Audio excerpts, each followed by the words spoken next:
Good afternoon, ladies and gentlemen. This meeting will come to order. I'd like to welcome you to the regular meeting of the Land Use and Transportation Committee. I'm Supervisor Malia Cohen. I'm chair of this committee. To my right is Supervisor Wiener, who is the vice chair, and coming shortly will be Supervisor Jane Kim. Our clerk is Miss Andrea Osbury. Elisa Samara. Thank you.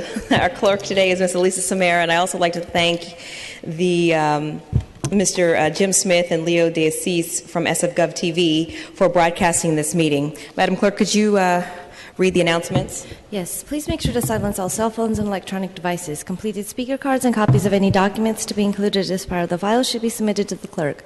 Items acted upon today will appear on the November 17th Board of Supervisors agenda unless otherwise stated. Thank you very much. Could you please call item number 1? Supervisor Wiener is the author of this item.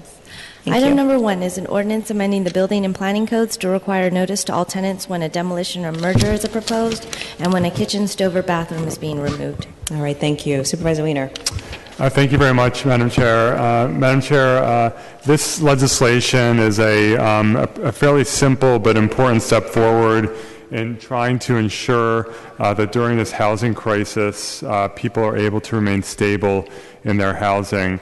Specifically, this legislation will close a very significant loophole that allows owners of illegal or unregistered units to seek and obtain a demolition permit for those units without ever having notified the tenants who live in those units, which could lead to a situation where the tenant has no ability to challenge that demolition permit.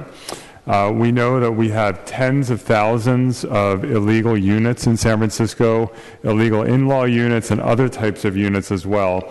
There are many San Francisco residents living in these units, and sometimes they've lived in these units for a long time, even decades.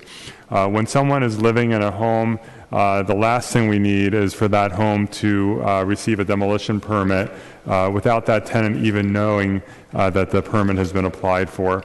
We learned about this issue earlier this year, and the Board of Permit Appeals actually made a request to the Board of Supervisors to address this issue, and so we moved forward with this legislation. So that residents in illegal units will have the same due process rights in terms of receiving notification as residents of legal units. So specifically, the ordinance amends the building code to require that any person who intends to remove a unit, whether it's legal or not legal, must notice the location in keeping with standard Department of Building Inspection noticing requirements, except that the notice also needs to include an instruction on how to appeal the demolition permit, and also must provide tenants with a list of counseling and legal services. Contact information must be provided in Spanish, Chinese, and Russian as well. All unit removals will now be treated the same when it comes to noticing whether they are legal or illegal.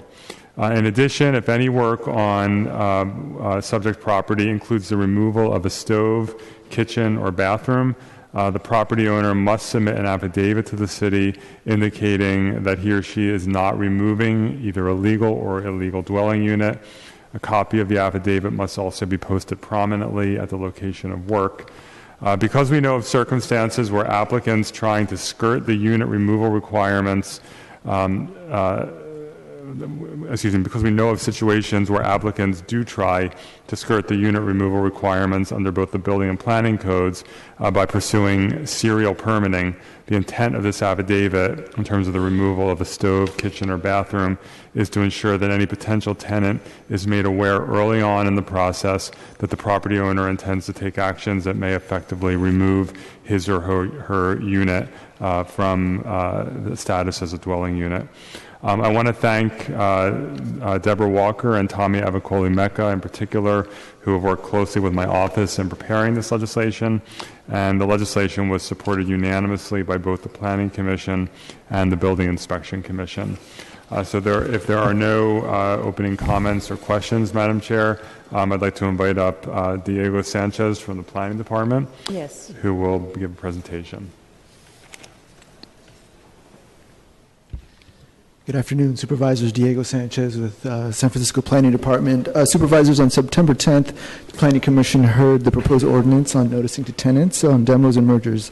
After deliberating on the matter, the Planning Commission moved unanimously to adopt the resolution to recommend the proposed ordinance with certain modifications. Those modifications, which are included in the version before you today, are focused on adding language to the planning code that help highlight this new requirement and to help bring the mechanics of the proposed new noticing requirements in line with existing procedures. And in particular, the modifications included increasing the size of the new notice poster, altering the content of this new notice poster, aligning the notification dates with existing requirements, and having the planning department cause the notice to occur.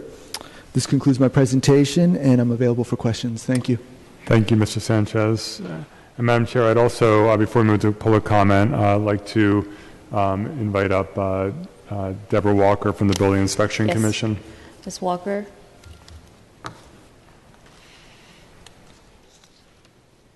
Is it this one? Either one. Either one. Thank you, Supervisor. Thank you, Supervisors, for putting forward this important amendment to our building and planning codes. Our department and our commission were made aware of the issue of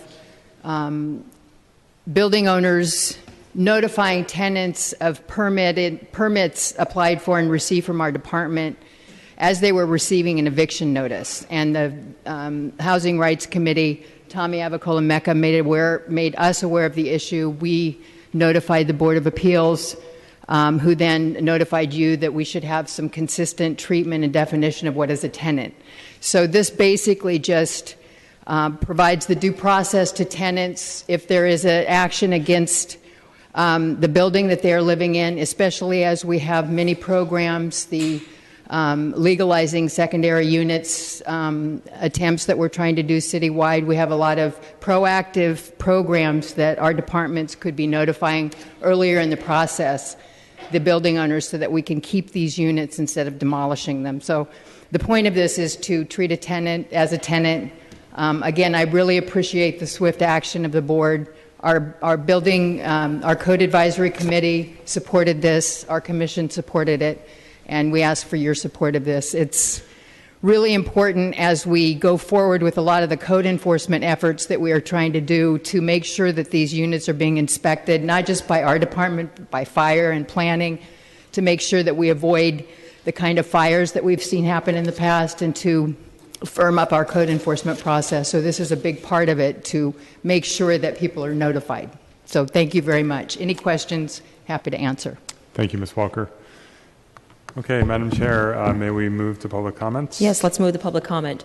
Ladies and gentlemen, just as a reminder, public comment is 2 minutes. You'll hear a soft chime, which will indicate that you have 30 seconds more. And then when you hear a louder chime, that will indicate that your time is up.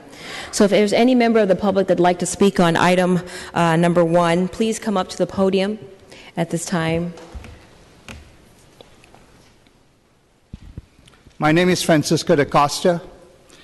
And on this item, I have the legislative report here, which is full of loopholes. Now, I've heard the gentleman from the planning department come here and say something, but most of the statements that he made are very general in nature. And I heard a commissioner from the building inspection come here, and she kind of stated a few things, but my question to you supervisors is, what has the Department of Building Inspection been doing all this while? They do not have, if you listen to their meetings, they do not have the necessary staff to do the enforcement.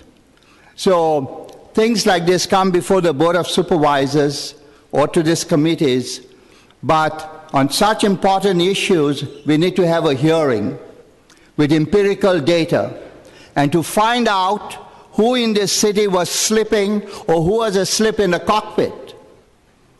Today, we have 3-4 families sleeping or living in a 1-bedroom unit.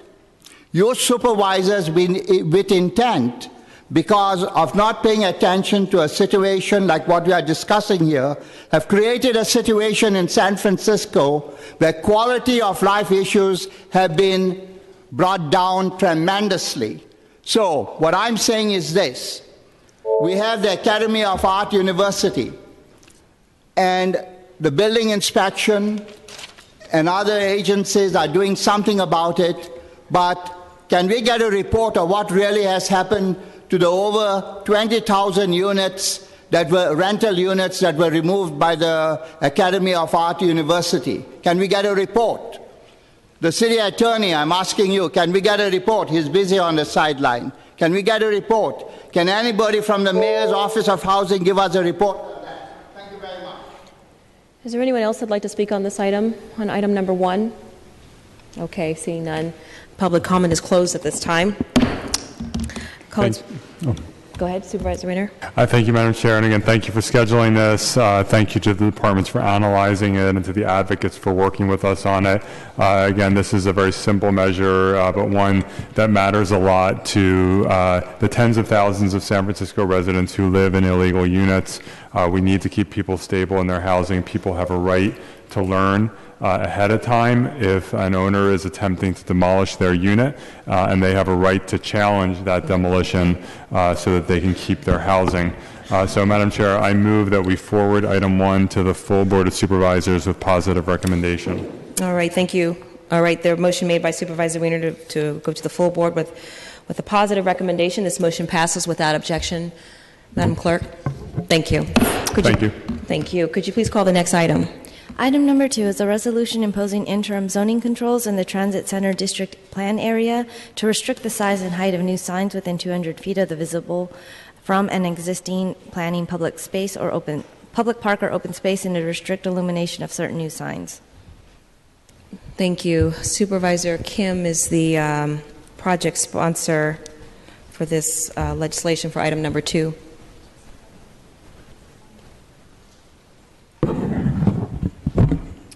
Hi. Sorry. I was talking to a staff member on this legislation. So before us today is a set of interim zoning controls for signs in the Transit Center District Plan area, bounded with the boundary lines of Folsom, Harrison, Exis, and 2nd Street. Transit Center District Plan, as many of you know, is a unique area plan in that it has fairly intense commercial, office, and residential use, including what will be one of the larger parks and open space in the city and in the South of Market area at the rooftop of the Transit Center, the Transbay Terminal. The intent behind the interim zoning controls around signage is that we have controls around the city regarding signs, but not yet in place in the Transit Center District Plan. It has come up as a point of conflict, particularly as we put parks, residents, and office space in the same areas. And so this legislation is to set a series of controls for the downtown area. And so the controls set in the interim controls is illumination district-wide in the Transit Center District Plan for signs above 35 feet that must be turned off between 10 p.m., between 9 p.m. and 6 a.m. This is for residents that also live in the area that have discussed and complained about light pollution coming through their bedroom windows, being that the signage is at a higher height. And so often coming and facing into many of our residents' bedrooms and living rooms late at night. So this allows our businesses to have signage illuminated during the daytime and through 9 p.m., but would have them turn it off in the nighttime hours for the enjoyment and peace of our residents.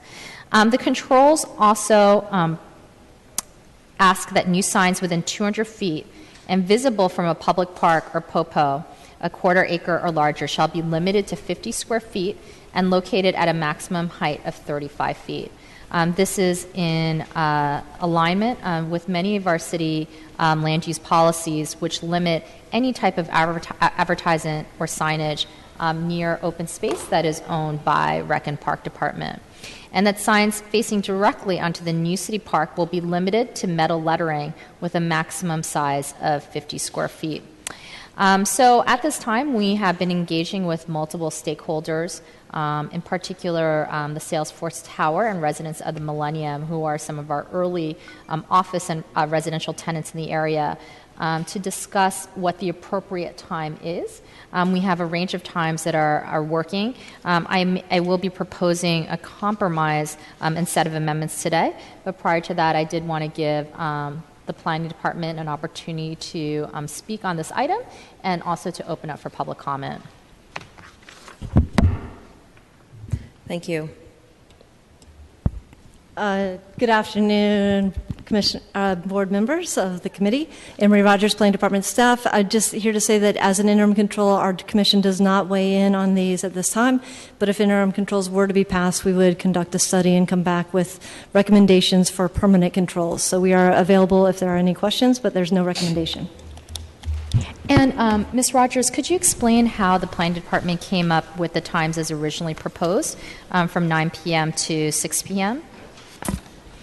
And kind of, historically how this was developed, specifically for the Transit Center District Plan. So this particular area, as the supervisors are well aware, was not originally intended for residential, even with the rezonings that happened in the mid-'80s with the creation of the office district. It was mainly seen as a part of a spillover from the office district, and we have never rethought the signage controls in light of what would be needed now that there are residences proposed for there.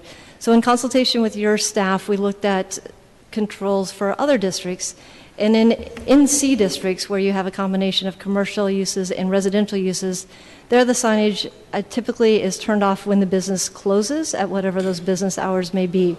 In addition, there are NC districts are obviously much less intense than the area that we're talking about in SOMA, but in the NC districts, typically businesses may be required to close anytime between 10 p.m. to 2 a.m.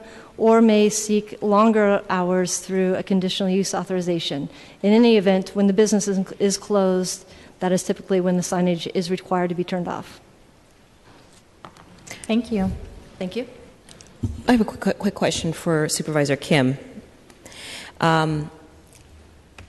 In preparing for the agenda item today, I did a little bit of research, and I was under the impression that there was an agreement already in place last year from the HOA as well as the company on an agreed-upon hour. Can you explain to me what exactly there was happened for that change? A temporary agreement previous to us writing a set of controls around signage just for these two specific stakeholders, but it does not impact the entire Transit Center District Plan. This will not be the only stakeholder that will be interested in putting signage on their buildings that face the park or face our residents. So this is one particular agreement between two stakeholders in the Transit Center District Plan. We will have many more residents and many more office tenants. So these controls are a set of consistent standards by which all signage and illumination will be set for the entire business district and the Transit Center District Plan. So the decision that we're making here today is setting a precedent. It is setting the controls, the interim controls for the entire Transit Center District Plan where there is none currently. And you're proposing 10 o'clock. So right now what was proposed by Planning Department is 9 p.m. I did want to open up for public comment to allow members of the public to speak. The agreement that was set forth last year was at 11 p.m. I'm happy to settle at 10 p.m. being the time frame, but did want to give members of the public an opportunity to speak. So I guess for me it's just a little bit of a clarity. You're saying that the Planning Department set the standard at 9 o'clock. The Planning Department is saying that they don't opine on issues like this. So for me that's just a discrepancy. Maybe the planning could come back up. Because this is an interim control and didn't come to the Planning Commission, so... Yep, Anne-Marie Rogers, again, Planning Department staff. We participated in meetings with the supervisor and community members, but ultimately it's the supervisor's decision on what is in this legislation, and it was developed in response to the answer that I just provided to this committee. Remind me, what was your answer again? That in looking at other districts where there are signage controls that are set up, particularly to regulate impacts that might happen to people who are living in the area, there are some various controls in place, and so they generally do shut off when the business is closed. And in other areas that we looked at, they are NC districts, so they are in no way as an intense of a district as the South of Market area is. Mm-hmm. But in those districts, they do have also businesses must close generally between 10 p.m. and 2 a.m. However, they can be kept open later and is by CU, and depending on their business hours, that's how late they're allowed to have their signage on. Is this particular district or section of District 6 zoned as NC? No, it is not. It's a more intense zoning district, and it's actually multiple zoning districts. That's why it's got this new area that the supervisor described. Are there any other buildings that have signage that's illuminated? I'm going to say yes. Yes. Thank you. We can go to public comment. Thank you very much. Supervisor Kim, would you like to go to public comment at this time? Okay. All right, ladies. Oh, excuse me. Before we start, Supervisor Weiner. Yeah, I just want to get clarification because this has been a little bit confusing to me. So there was an agreement, and perhaps Supervisor Kim can answer this. There was or clarify. There was an agreement reached, was it last year or the year before, about particular buildings, allowing them to go until 11 p.m. Could I just get some clarification on that? So there was a specific agreement set up between one office tenant, Salesforce, and one residential building, the Millennium, specifically around one particular signage in the Transit Center District Plan. That was a temporary agreement that the signage would go off at 11 p.m. because prior to that it was left on all through the night. And it had been impacting, according to our residents, their sleep and their enjoyment and peace of their residents. So after bringing both stakeholders together, there was an agreement on this one particular sign for this one particular building with this one particular HOA. Because of that, we realized that there were no controls set for signage in the Transit Center District Plan. And so we reached out to multiple stakeholders, including SF Beautiful, our residents, and other commercial tenants. And the Planning Department came and proposed this set as an interim zoning control that would set the signage controls as well as the illumination controls for the entire Transit Center District Plan. And what is proposed is 9 p.m. Again, I'm open to shifting this to 10 p.m., but I think that would be a good compromise between the two. And so the signs that are up now that are going, or one sign or two signs, whatever it is, that go until 11, those will get ratcheted back till 10, so everything will go back to 10? Yeah, so in the case of that side agreement, that would go back to 10 p.m. Okay. And do we have rules, maybe this is for the planning department, like, for example, downtown? And what are the rules? I understand in the neighborhood commercial districts, it's one thing, but in areas of the city that are much more intensive in many ways than our neighborhood commercial districts, are there rules applying to this? Yes, there are a plethora of signage rules. They are very complicated and arcane and generally have not been updated in a while, but I'll defer this to our signage manager and he can go over in as much detail as you'd like to. And I'm just focused on lighting and time of night when it has to come off. Yes, hi, John Purvis, Planning Department staff. The only area where there are specific controls for timing of signs in terms of the illumination is in neighborhood commercial districts and residential districts. In the downtown, the C2 and the C3 district, there's no limit in terms of illumination now. Okay, so right now in the C2, C3, you can have your signs lit all night? Yes. Okay. Do we know what other cities do in terms of, again, in the more downtown type of areas in terms of illumination? Not that I'm aware of. I don't know. Okay. Thank you. Okay, let's take public comment. If there's any member of the public that'd like to come up, speak on item 2, please do so. Here again, we have a supervisor who listened to her constituents and tried to do something. So planning does not have any rules in this case, and so I had to adhere to some changes made by the supervisor. What's so difficult to understand about this? And why do we have to be so intent to know what other cities do when we are not doing a lot of things that are right in our own city? And this happens when residents cannot live in areas where before they could live, so they are going into areas where before they were mostly office spaces, and so this type of issues come that adversely impact quality of life issues. So here is a case where the chair of the land use and the vice chair of the land use got educated before the public. So my thing is very simple. Of course, don't be who. There's nothing who about it. It's very simple that you, the chair of the land use, did not understand it and that you got enlightened. And for me, it's something good that one representative from District 6 does care about her constituents, to have a number of meetings with the planning department and to ratify the issue. Is there anyone else who'd like to speak on this item? Please do so.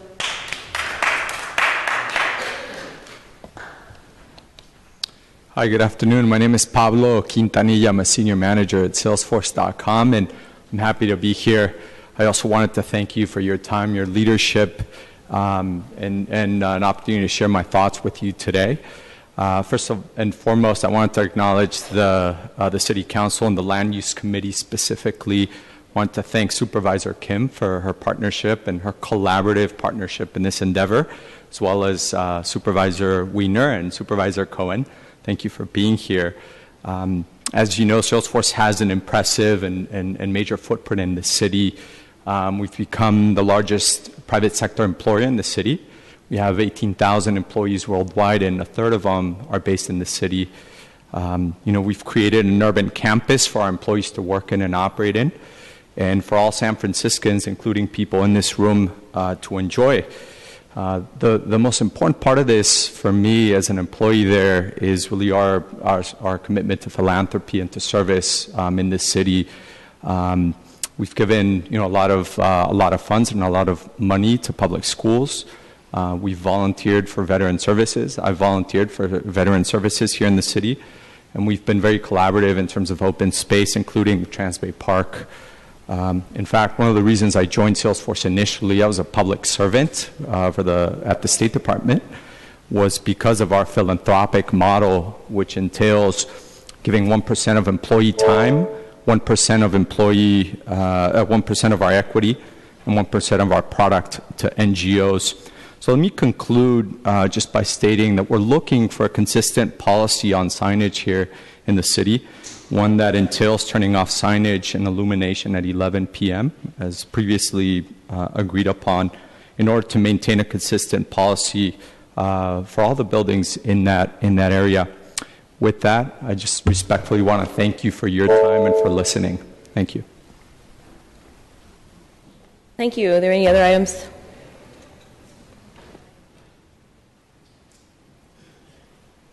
Wasn't really the issue. Thank you. Supervisors, wasn't really the issue. I came here. I just want to put something on your mind. One of the things that I've noticed is that we're really killing our city at night. And now it's not as challenging for me as it would have been some years ago, because at my age, I'm usually asleep fairly early. But during those times when I did go out, and younger folk today, we have absolutely no nightlife in this city anymore. And we've got people who've moved here from Iowa and all these far out places, and they immediately move here and want to turn this into where they came from. So you have people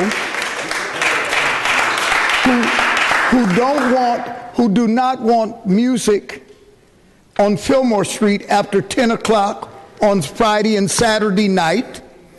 That destroys employment. We have killed those hours that used to be viable employment. They're now, so stores are not open late anymore. Parking lots are not open any late anymore. And all these places where people used to work and the venues they used to work in. So, not so much this, but when you move to an area that is a district that is commercial, you ought to know before you buy your place or rent your place that there are going to be neon signs at night.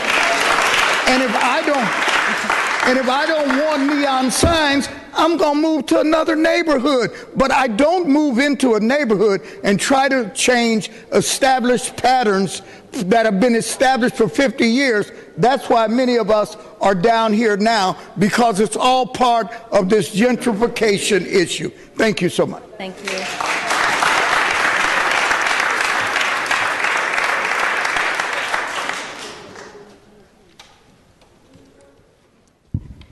Good afternoon. My name is Stephanie Kay. I'm the general manager of Millennium Tower, which is one of the properties referenced in the communication so far. I just wanted to thank you, Supervisor Kim, for bringing this to the committee, and Supervisors Cohen and Weiner for your consideration. Contrary to what the gentleman just said, we don't have many lights in our neighborhood right now, and it's a developing, emerging neighborhood which is combined retail, commercial, and residential, and we are asking for consideration of the residents that have been living there and the signage that could potentially be put up in the future. So we appreciate this as an interim control, and we look forward to working with our neighbors on future permanent ones. Thank you. Thank you. Are there any other members of the public that'd like to speak on item 2? All right, seeing none, public comment is closed at this time. Supervisor Kim, do you have any last-minute remarks? So, colleagues, I have passed around a set of amendments. Many of them are actually just technical clerical amendments to, add in popos, for example, instead of just planned open spaces, and to clarify the boundary lines. I am also making several amendments that will help clarify enforcement for the planning department, some enforcement questions. And at this time, because actually we cannot continue this item without reintroducing because of the timeline set for interim controls, what I am comfortable doing, at least for the set of interim controls until we have permanent controls for signage, is to really just cut down the middle between what both sides would like to see, 9 p.m. and 11 p.m., and for now propose a 10 p.m. cutoff time for illumination until 6 a.m. The following morning. So those are the amendments that I am proposing today. Supervisor Weiner. Thank you very much, Madam Chair, and thank you to everyone who came out today. We struggle with signage a lot in this city. It seems like it's this never-ending issue that plays out on many different levels, and I know there was a Supreme Court ruling recently on sign laws, and I'm sure we'll have to take some actions in response to that. But with that said, and it's good that there are interim controls coming forward. 9 o'clock is, I think, clearly too early. I understand that this neighborhood is not exactly where downtown is, but it's also a very and I think will be an extremely vibrant downtown type of neighborhood, especially with the Transbay Transit Center, and that's the whole point of this district, to be an incredibly lively and vibrant and core part of our city, and it's already getting there, and it will be more and more over time. I asked the questions I asked before, because I think it is important to know. I mean, right now we have no timing restrictions on signs downtown. I agree there should be a time restriction here. There are a lot of residents here. It's a little bit different than downtown. Frankly, I don't think 11 is particularly late, and I think that that's a reasonable request. But I'm glad that we're going to be moving it from 9 regardless, and I'm curious to know what the rest of the committee thinks, and we can just move forward. All right. Supervisor Kim, at this time, I'm happy to support your amendments. I think 10 o'clock is a fair and reasonable compromise. Okay, I'm going to support the amendments. I would prefer to go with 11, but obviously I'm in a minority, and so I'll support 10 o'clock. All right, good. Thank you, colleagues. And just to clarify, this conversation will continue as these are interim controls.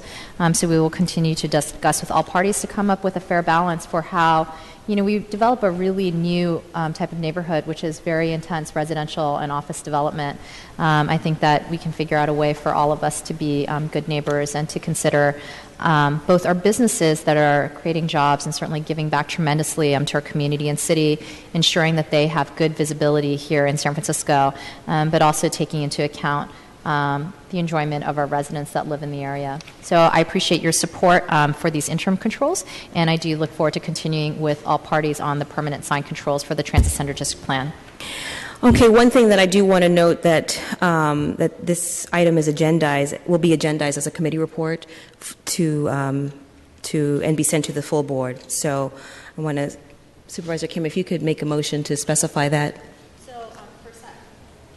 My apologies. First, I want to make a motion to amend, as I had previously stated on the record. Second.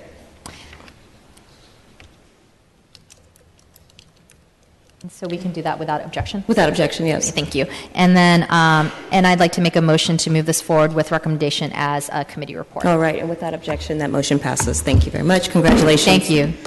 All right, Madam Clerk, could you please call item 3?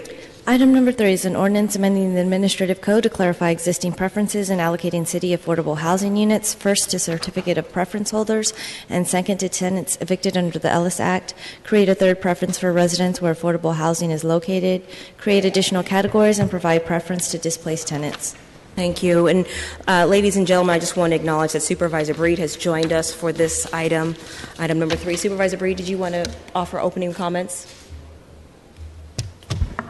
Thank you, Supervisor Cohen. I'm really happy to be here today. This legislation is a long time coming. Many folks know that I grew up in the Western Addition community. I grew up in Plaza East, and as I watched as redevelopment developed my entire community and asked for the community support in building more and more affordable housing, I always wondered why people from my community never got access to that affordable housing. What was the problem? The problem was the lottery system. Thousands of names of thousands of individuals, and hardly any, in many cases, are not even San Francisco residents. And we asked the community, support this housing, support this affordable housing. We do that now. We build and build and build. A number of affordable housing developers push to build more affordable housing in the city. And then when this housing is built, we're wondering, where are our people? Why aren't our people a part of this process? Mary Helen Rogers is a perfect example. I knew Mary Helen Rogers personally. Some folks in this audience today, I'm sure, remember or knew her personally as well. Ms. Rogers, until her last breath, fought for African Americans and fought for our right to be in San Francisco, and rightfully so. A property for seniors, a property with 100 affordable senior housing units that were built in the Western Addition, rightfully so, was named for Mary Helen Rogers. And I remember how many people came to me and asked, why can't we live in Mary Helen Rogers? Why can't we get a unit at Mary Helen Rogers? And we're senior citizens. We're people who've lived, born, and raised in the Western Addition, and we couldn't get access. Even her son, who qualified, the hoops we had to jump in order to get him a unit in this affordable housing. And folks are wondering, when they pass and they see many members of Mary Helen Rogers sitting in the lobby, people are asking me, why don't we know these people? Why aren't they folks who have lived in this community? Why aren't they even a part of our community? This is what the problem is, the lottery system. And this housing crisis has existed for a long time, especially in the African American community. We can't keep using 1960s housing policies to fix a 2015 housing crisis.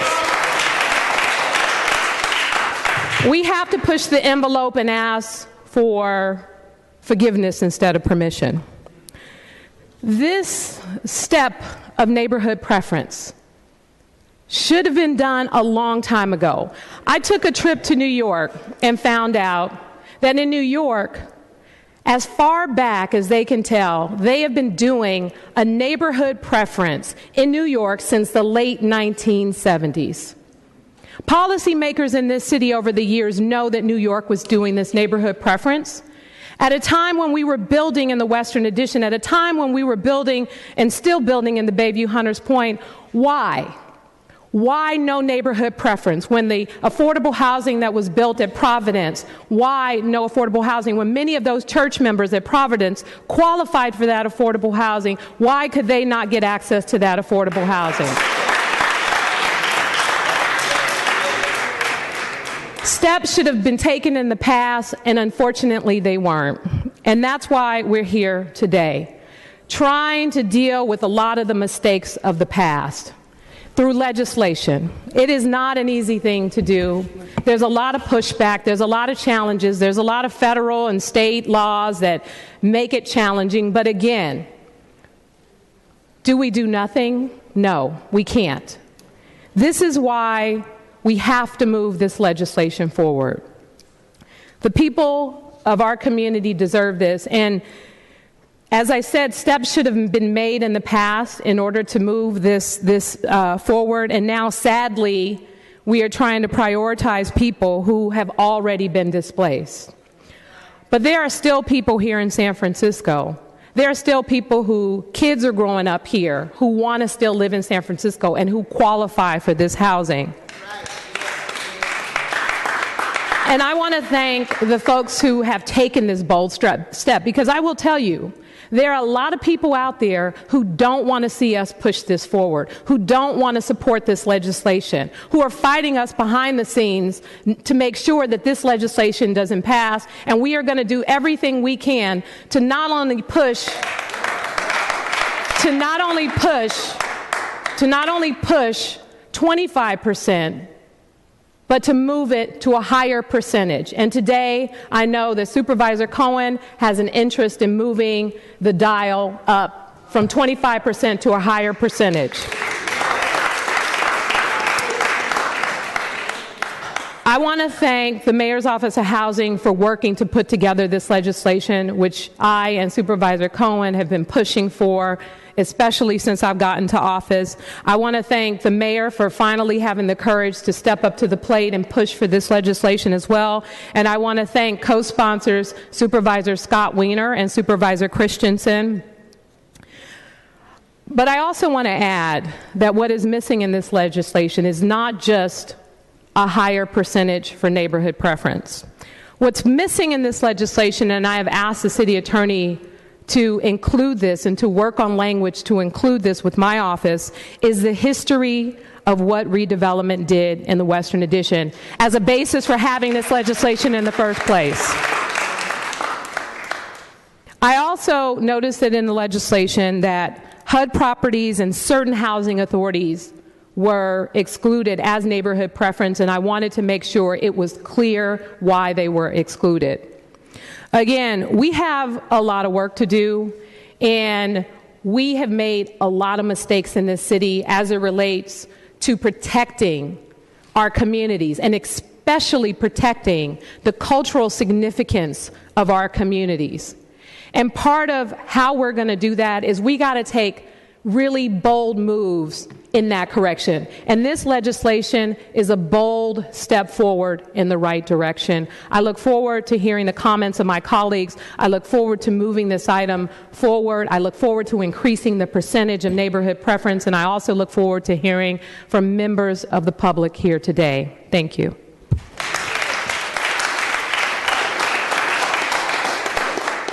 Thank you, Supervisor Breed, for your opening remarks. To the men and women that are in the chamber, I want to also just warn you that this is incredibly important legislation. This is bold legislation, and it acknowledges in a very profound and public way that the affordable housing lottery system that we know it is not working. And longtime residents who apply for affordable housing units through the lottery system are getting lost amongst the thousands of people who apply, both from within our city and out of our city.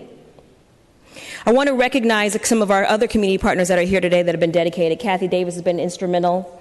Reverend Brown has been critical. Reverend Walker has been instrumental. I saw also Reverend Townsend. These folks have been instrumental in helping us get to where we are. But this battle is only beginning, and it is truly going to be an uphill battle. Some forces that are against us are in this chamber here today. And so we need to dig deep, and we need to organize, and we need to stay focused and remember exactly what our goal is. Now, I believe that neighborhood preference will play a significant role in addressing the fears of low-income and moderate-income families that the new housing developments will price them out in the communities that they grew up in. This legislation, what it does is it creates a preference for a percentage of affordable housing units for residents who currently live in the neighborhoods where affordable housing is being built. Why should we not get a piece of this when we are shouldering the brunt of all of this growth and development? So we have neighborhoods where we are investing hundreds of thousands of dollars into programs and marketing programs that will specifically talk to people who have been displaced out of San Francisco. This is another element not associated with this piece of legislation that we're going to be voting on today, but you should be aware it's a complement, because it's one thing to have units available. It's another thing to make sure that people are aware of where to get help to fill out these applications and where and how to identify the resources available to them. So Supervisor Breed remarked earlier that I'll be authorizing an amendment today to which I've been told by the city attorney that I can make verbally to increase the neighborhood preference from 25% to 40%. Now, some of you may be thinking I'm jumping the gun, as the MOH has not presented their recommendations, but I want to be transparent with you. I'm making it an effort to move from 25% to 40%, and I think it's absolutely critical that we move this with a sense of urgency and diligence. I believe Supervisor Wiener has a few remarks, and then we will get to the presentation from the Mayor's Office of Housing, and then we will get to public comment. Thank you for being with us today. Thank you very much, Madam Chair. Madam Chair and President Breed, thank you for your leadership on this incredibly important issue.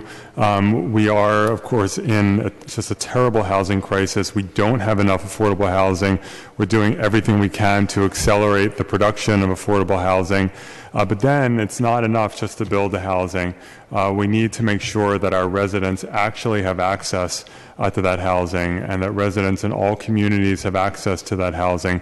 And I want to second the remarks of President Breed and Supervisor Cohen, and I know they're working very, very hard to address the needs of not just the African American community, but the community as a whole, and I want to just support your remarks.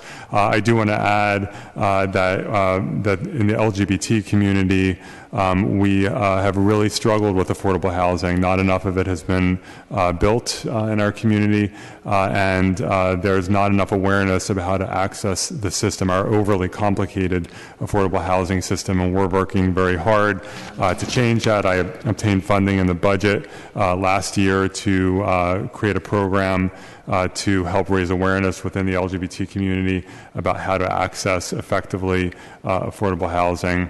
And we are, of course, in construction on the 55 Laguna project, which will contain quite a bit of affordable housing, housing that will be open to and accessible to LGBT seniors, and so I look forward to that. I do support this legislation. I would like to see the 25% neighborhood preference increase, and so thank you, Supervisor Cohen, for raising that important issue. I also want to say that after public comment, I also have an amendment I would like to make. This is an amendment that will require referral back to the Planning Commission, and so I don't want to delay the rest of the legislation, so I'm going to ask that at the conclusion of public comment that we duplicate the file, and then I'll make the amendment to the duplicated file, and that is to add a fourth preference, the third one being neighborhood preference, and number 4 would be a live-work preference. As President Breed stated at the beginning, it is critically important that we help our own residents obtain access to the affordable housing that we are building here in San Francisco, and often financing with our own tax dollars.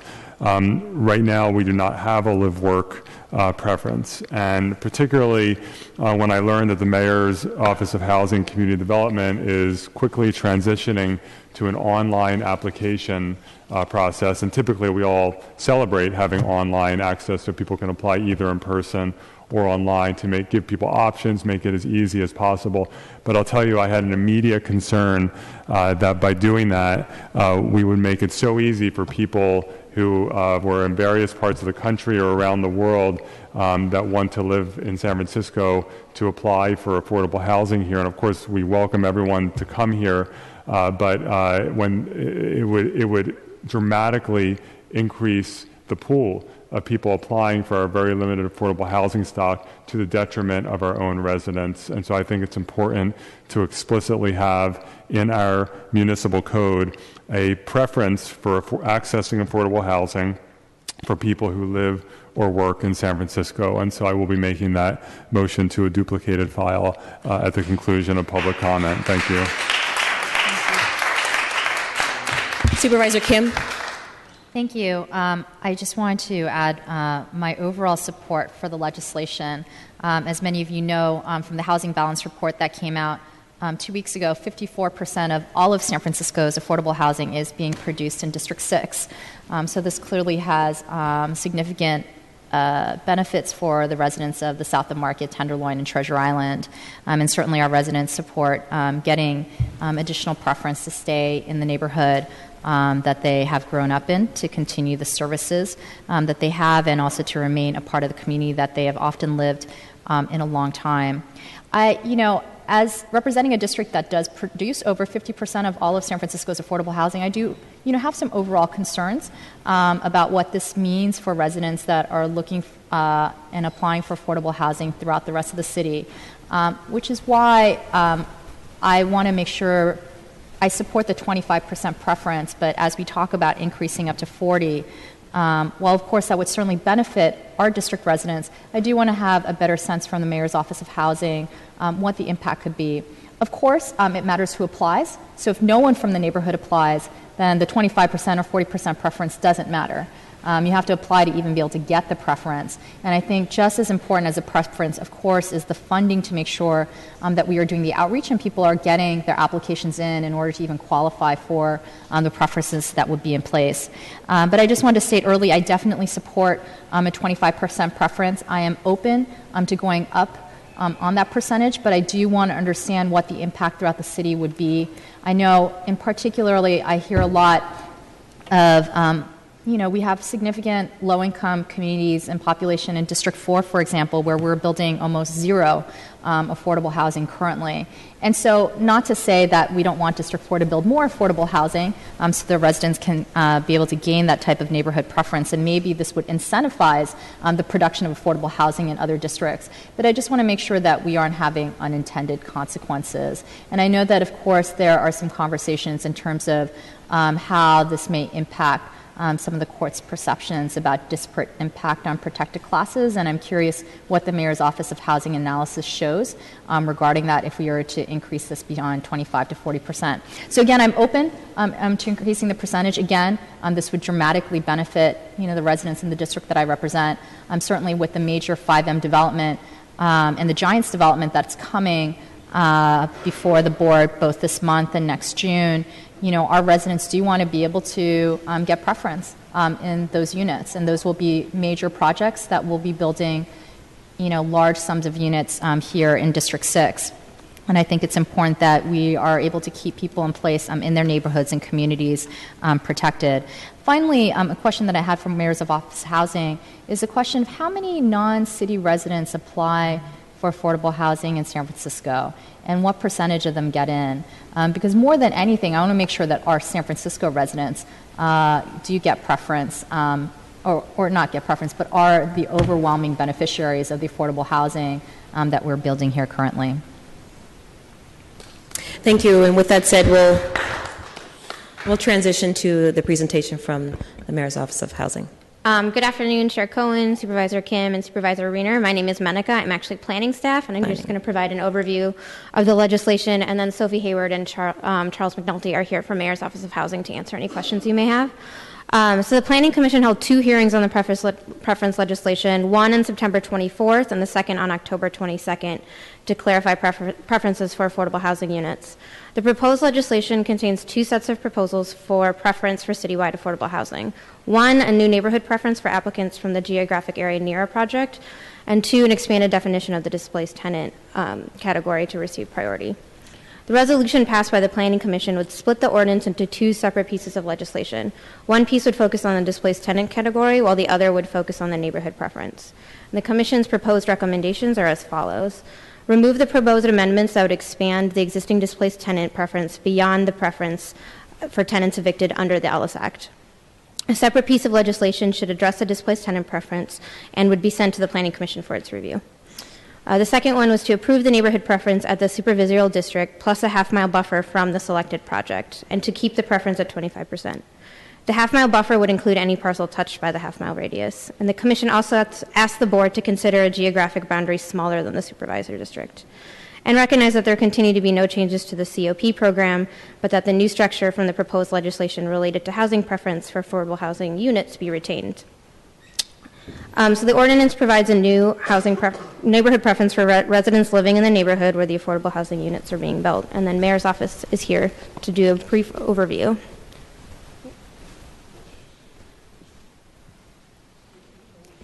Good afternoon, Chair Cohen and members of the committee. Sophie Hayward from the Mayor's Office of Housing and Community Development. Thank you for having us here today. In my presentation, I want to just reiterate our support for the recommendation coming out of the 2 Planning Commission hearings. I also, based on a number of questions that came up through the planning process, I want to spend a moment providing an overview of our lottery system as it stands today. I also want to provide a deeper dive into how and why we are proposing the geographic preference that's before you today. I'm joined by Maria Benjamin, who's the Director of Below Market Rate Programs and Home Ownership Programs at MoCD. And I'm also joined by Charles McNulty, MoCD's data specialist, who modeled the preference proposal at multiple percentages and also at multiple geographies. Just to reiterate the recommendation coming out of the Planning Commission, we are hopeful that you today will amend the legislation so that you are treating the 2 very broad and detailed topics of an expanded displaced tenant preference and the new geographic preference separately as 2 standalone pieces of legislation. We are very committed to continuing our analysis and outreach in crafting a displaced tenant preference that appropriately addresses our crisis going on at the moment, but we think that it would be best served handling it separately so that we can move forward quickly with the geographic preference. So just to begin, we have 2 existing preferences. One is the Certificate of Preference program, and the second is the Ellis Act housing preference. I want to take a moment to describe how the lottery system and the existing preferences are applied, because they're not exactly the same. As you know, MoCD finances and administers 2 distinct affordable housing programs. There's the Inclusionary Housing Program, which is privately funded, and it provides ownership and rental units. And there's our multifamily program, our 100% affordable tax credit program. Those are publicly funded. And the 2 distinct programs make their units available in slightly different ways. So on the first slide, the Inclusionary Housing Program, basically each individual building developer conducts outreach and marketing, and the outreach and marketing plans are reviewed and approved in advance by MoCD. The initial sales or lease-up the lottery for the initial sales or the lease-up is conducted by MoCD at MoCD. And the lottery process creates a list of ranked applicants. Certificate of preference holders are pulled first from the list in ranked order. In theory, 100% of units could go to certificate of preference holders. In buildings with at least 5 units, Ellis Act housing preference certificate holders are pulled next from the list in ranked order, and those preference holders can fill up to 20% of the building's units. And then, as Supervisor Weiner alluded to, people who live or work in San Francisco are then pulled from the list in ranked order. And for the inclusionary housing program, just in answer to one of Supervisor Kim's questions that you posed, we've always applied the live-work preference, although not codified, to the inclusionary housing portfolio. So we've never reached beyond the live or work preference in San Francisco for those units. So just to clarify, so 100% of those that live in our affordable housing program either live or work in San Francisco? In the inclusionary housing program. Just in the Correct. inclusionary, but not for the 100% affordable program. That is correct. We have not always, we have no codified preference requiring the live-work preference, and we now will not approve a marketing plan unless the live or work preference is included in the marketing plan for our tax credit affordable units. That has not always been the case. Mm-hmm. So given projects that take state and or federal funding, and this typically goes for our 100% affordable housing, the on-site inclusionary is usually completely private dollars. In the case where we take state or federal funding, would it be prohibited from us giving a preference to those that live and work in San Francisco? We have not been told that we are prohibited from applying the preference and for identifying the preference in the marketing plans. So if we were to decide, perhaps not at this date, but at a later date, that we wanted an overall overlay over our entire affordable housing program, that we do give this third preference as not codified for our BMR inclusionary program, we could do so. We could, and in fact, we have. We do not approve marketing plans now unless they include a note that there is a live or work requirement. But in the case of 100% affordable housing projects, we don't apply this preference. We do now. We have not always. Oh, we do now. We do. Okay. Okay, so that's good to understand. And since when did we start to apply this? Maria Benjamin may be better poised to answer. I believe it's been in the last year that we've applied it across the board. Mm-hmm. Previous to this year, do we have any data on what percentage of any units in our affordable housing program, inclusionary or 100%, went to those that did not live or work in San Francisco? I don't have the information for you today related to the 100%, the tax credit units. For the inclusionary program, there are no units, to my knowledge, that have been, no lottery slots have been used by anybody who does not live or work in the city because they have always had that preference in the inclusionary program. And do we have a demographic breakdown of who wins affordable housing in San Francisco, both inclusionary and 100%? We do. And so do we have a zip code breakdown or neighborhood breakdown or race, ethnic breakdown? Not all of the information is mandatory on your application, so we have some of the information, not all of it, and I can provide that to you. And so when you say it's not all required, meaning that for some of the inclusionary units we don't require it, but I assume for all of the ones that we administer, we do.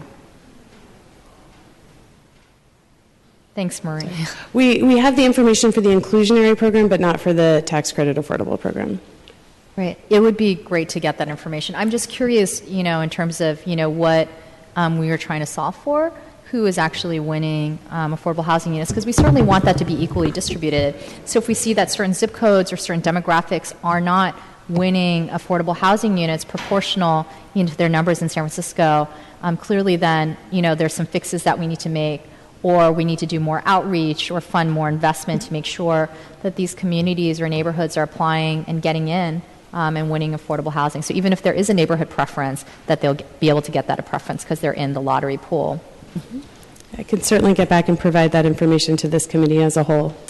Great. I did have one other question on the state and federal funding that came up in some of the legal concerns, but I will hold off on those questions until later. I may address some of them, but you can certainly jump in and ask questions if that's helpful. Next, I was going to go to let me just finish up on inclusionary about the lotteries.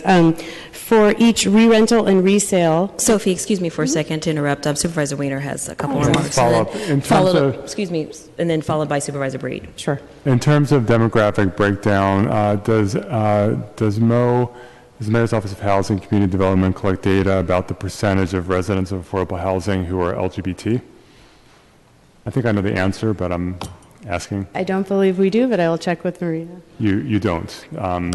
And that was a little bit of a rhetorical question because unfortunately, as many strides as we have made in this society and in this city in terms of bringing the LGBT community out of the closet and into daylight and embracing our community and having us have a seat at the table, the LGBT community is still the LGBT community is still invisible in a lot of ways, and actually data collection or lack thereof with respect to the LGBT community in some ways is one of the last bastions of really almost pretending like this community doesn't exist and doesn't have the exact same right to whether it's affordable housing or anything else as every other community. Our Assembly member David Chu was finally able to get the governor to sign his legislation requiring data collection at the state level. We're actually working on similar legislation here in San Francisco to compel all of our city departments to collect this data. If people are willing to provide it. It's unfortunate that the departments haven't been doing it voluntarily, but we're going to compel it now. I think that kind of data is incredibly important. I think it would show that not enough LGBT people are in affordable housing. But moving beyond that, in terms of Supervisor Kim's questions were actually quite important. In terms of the live-work preference, it's great that Mo is now requiring in a marketing plan live-work preference for all affordable housing. It's long, long overdue. But I think this points up a broader issue that I think this legislation begins to address. And that is, for way too long, for our affordable housing policies, the Board of Supervisors has essentially delegated to the Mayor's Office of Housing and Community Development almost complete and utter control and decision-making authority about what kind of lottery to conduct, about how to do it, about what preferences to apply or not to apply. And with all respect to Mo, which I have a lot of respect for the agency, that is not an administrative decision. That is a fundamental policy decision that the elected representatives of the people should be making about this precious asset we have, affordable housing, that in so many ways decides who gets to stay in San Francisco. And we, as the Board of Supervisors and the Mayor, should be setting those policies, not an administrative agency. This legislation is a good first step. Having a live-work preference codified in the law and not just in marketing plans is an additional step. And I think we need to be taking a broad look at how this lottery is conducted because that really decides who gets to live here in a lot of ways.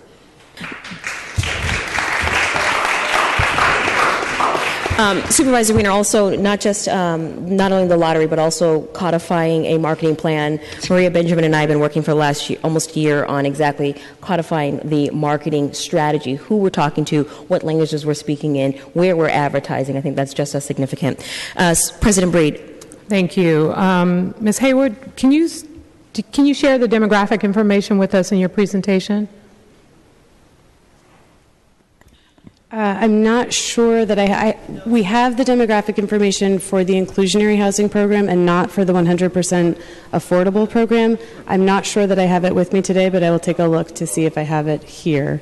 But it is only for a portion of our portfolio. Okay, so how soon could we receive that information? Let me check just a moment.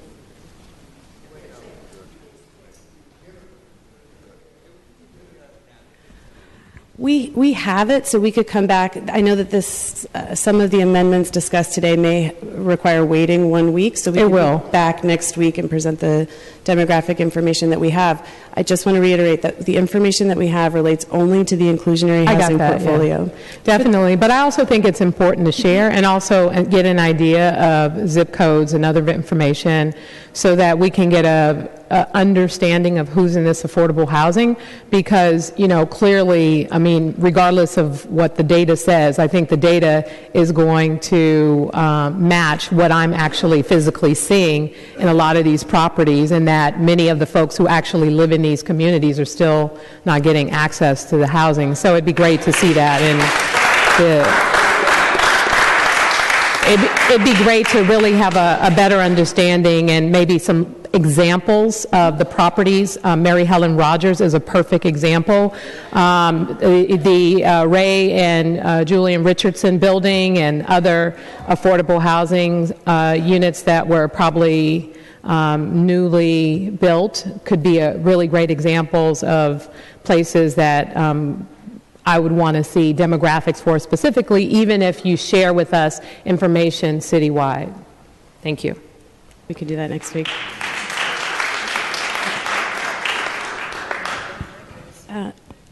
I can skip on in my presentation. I was simply going to make the point that in the 100% affordable tax credit buildings, the lottery is very similar. However, at the time of re-rental, there is not a second batch of lotteries for each re-rental. In the tax credit affordable portfolio, there is a ranked wait list, and re-rentals are pulled from that wait list. That's the point I wanted to make. But we're here today because this legislation proposes a new third preference category. And the proposal, as outlined in the legislation, is a geographic preference for existing residents of a supervisorial district or residents within a half-mile radius of an affordable housing project, and it would apply to 25% of new units as they come online. The goal of this legislation was to maintain and protect equal and fair access to the very precious resource of affordable housing, but to balance that with the completely legitimate desire of residents to stay in their neighborhoods. We know that residents live in the districts. People are income qualified, rent burdened, and in some cases, housing insecure. And we want to make sure that people know that they have a chance at getting a slot in units as they become available within their district. I also want to acknowledge that we have heard both the desire for a smaller geography, so smaller than the supervisorial district, as well as a higher percentage of units. Our proposal at this time, and Charlie will go through the data analysis, is for a geographic preference at the supervisorial district level for 25% of the units. We arrived there after extensive analysis. We looked at 4 distinct geographies: the supervisorial district, planning neighborhoods, and the 2 other geographic subdivisions. We analyzed a 25% preference, a 50% preference, and others. And our analysis was through the lens of fair housing, but our driving concern was to make sure that our proposal maintains access to households citywide. So Charles McNulty will walk you through the detailed analysis, but I'll preview the results by noting that supervisorial districts do have a distinct advantage of having been created with roughly equal populations and levels of diversity. Our affordable housing opportunities are not evenly distributed citywide. And there are, however, affordable housing options in every supervisorial district. Therefore, every income-eligible household in the city could be eligible for a geographic preference at the supervisorial district level. That concludes my part of the presentation, but I think that the information from Charles McNulty will be helpful in your discussion, and we're both available for questions. But here, this is Charlie.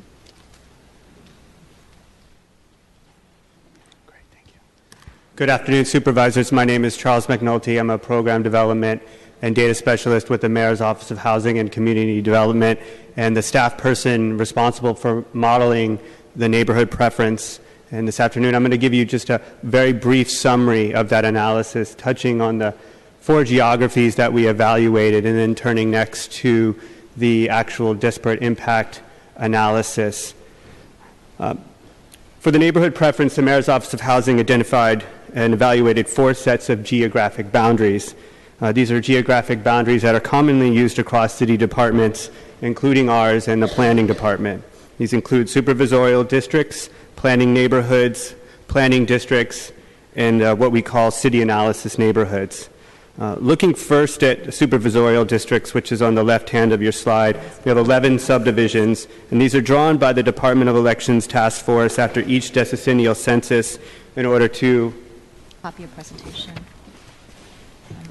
in order to ensure equal distribution of district populations for elections. The next set is our planning neighborhoods, rather, and there are 37 sub-geographies that are based on commonly used real estate boundaries. They're used ostensibly by the planning department for its neighborhood notification system. The third set are what are called planning districts. There are 17 sub-geographies. They're used primarily for the planning department's reporting in documents such as the housing inventory. And then finally, we have the city analysis neighborhoods, of which there are 41. They use common real estate and resident definitions. They run congruent with census tract boundaries and are generally designed for the purpose of providing consistency in analysis and reporting. Next slide. Thank you. For our analysis, we evaluated each geography, each set, using 4 identified criteria that were selected as measures of neighborhood access and opportunity. Table 1 summarizes these results. The first measure, or the first criterion, is evenness of household population. This criterion measures the variation in the number of households between the subdivisions, so between the supervisorial districts, the planning districts, or the neighborhoods, and how different those subdivisions are in population from each other. The smaller the number you see here, the more even the population between the subdivisions. So in this case, supervisorial districts have a more even population than, say, planning neighborhoods districts or analysis neighborhoods. Next, we looked at variation of race and ethnicity. This criterion measures the variation in the number of households by race and ethnicity between each of the geographic subdivisions and from the city overall. Generally, the smaller the number, the less variation. So there's less variation between the supervisorial districts, between race and ethnicities, than, say, the planning neighborhoods or the other 2 geographies. It is also the set more similar to the city's demographic overall. Third, we looked at size of the smallest neighborhood. This measure enumerates the number of households in the smallest geographic subdivision. Geographies with the large neighborhoods are generally preferable, as neighborhood participation is an important aspect of the preference program. Supervisorial districts are all reasonably even-sized and have the largest, smallest sub-geography at 10,000, which stands in stark contrast to planning neighborhoods and analysis neighborhoods. And then finally, we looked at the number of households that the geography would exclude. With the neighborhood preference, it enumerates the total number of households that would not be covered. These numbers are based on affordable housing projects estimated to be completed by 2020. So the results of our analysis show that the supervisorial districts as a geography perform better for all 4 evaluated criteria. They have a more evenly distributed number of households. They have the least variation in the race and ethnicity. They have population sizes that support active neighborhood participation, and they, as standing, exclude no households from the preference. Further, in support of our recommendation for supervisorial districts as the geography, they are currently codified in city charter, unlike the other 3. They are developed through a community process, and they are created with an explicit set of defined criteria, including equal population, Voting Rights Act compliance as it relates to racial and language minorities, preservation of recognized neighborhoods, as well as preservation of communities of interest. Next, I'm going to turn to the disparate impact analysis. In evaluating the neighborhood preference program, the Mayor's Office of Housing and Community Development created a model neighborhood preference program using household income data by race and ethnicity to assess disparate impact. And by disparate impact, we mean whether or not the policy would be considered discriminatory if it disproportionately affects any group with a protected status. In this case, we're examining its effect on race and ethnic minorities within San Francisco. For the analysis, we identified 2 court-informed tests. The first test is the 4/5 test.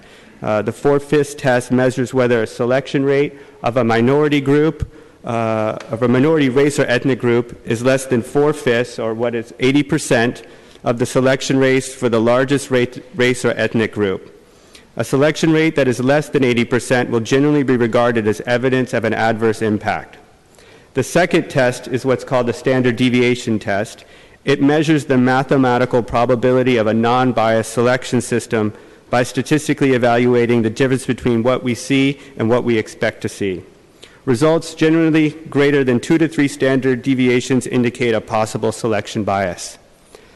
Table 2 in the next slide shows a summary of the results of those 2 tests applied to each of the 4 identified geographies, applied to 2 preference percentages, 25 and 40%.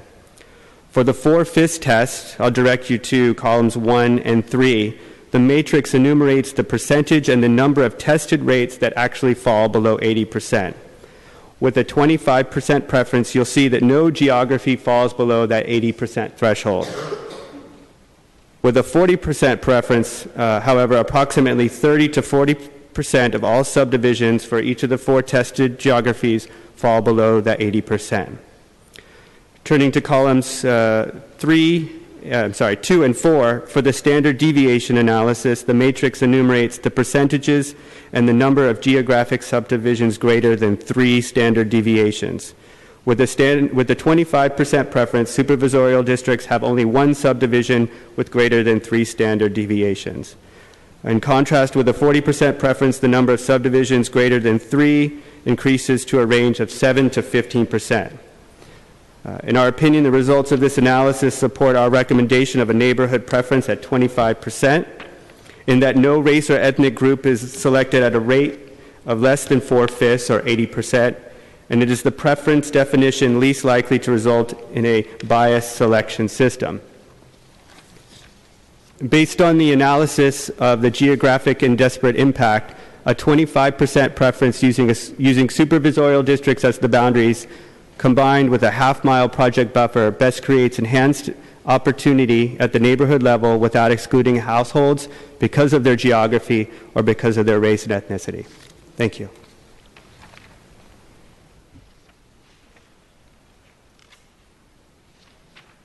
Thank you. Are there any other presentations from staff at this time? Seeing none, all right. Colleagues, are there any other remarks from you? Supervisor Kim? Thank you. I actually had a series of questions on some of the legal concerns that you brought up regarding the neighborhood preference.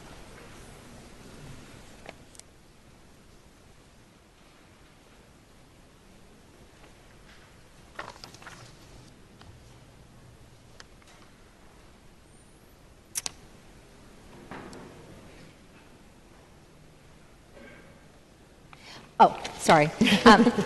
So my first question was, well, first of all, New York City is currently under litigation for its neighborhood preference legislation. Where is that in its process currently? Supervisor Kim, I can probably chime in a little bit, and President Breed can talk a little bit about the New York litigation. Supervisor Kim wanted to know what was happening with the New York litigation. The city attorney? Deputy City Attorney Susan Cleveland Knowles. New York City has had 2 lawsuits to their 50% neighborhood preference. The first one was an as-applied challenge to a particular housing project, which the city lost.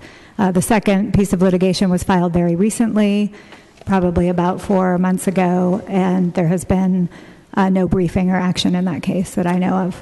Do we have a sense of the timeline of when there will be resolution or decision on this case?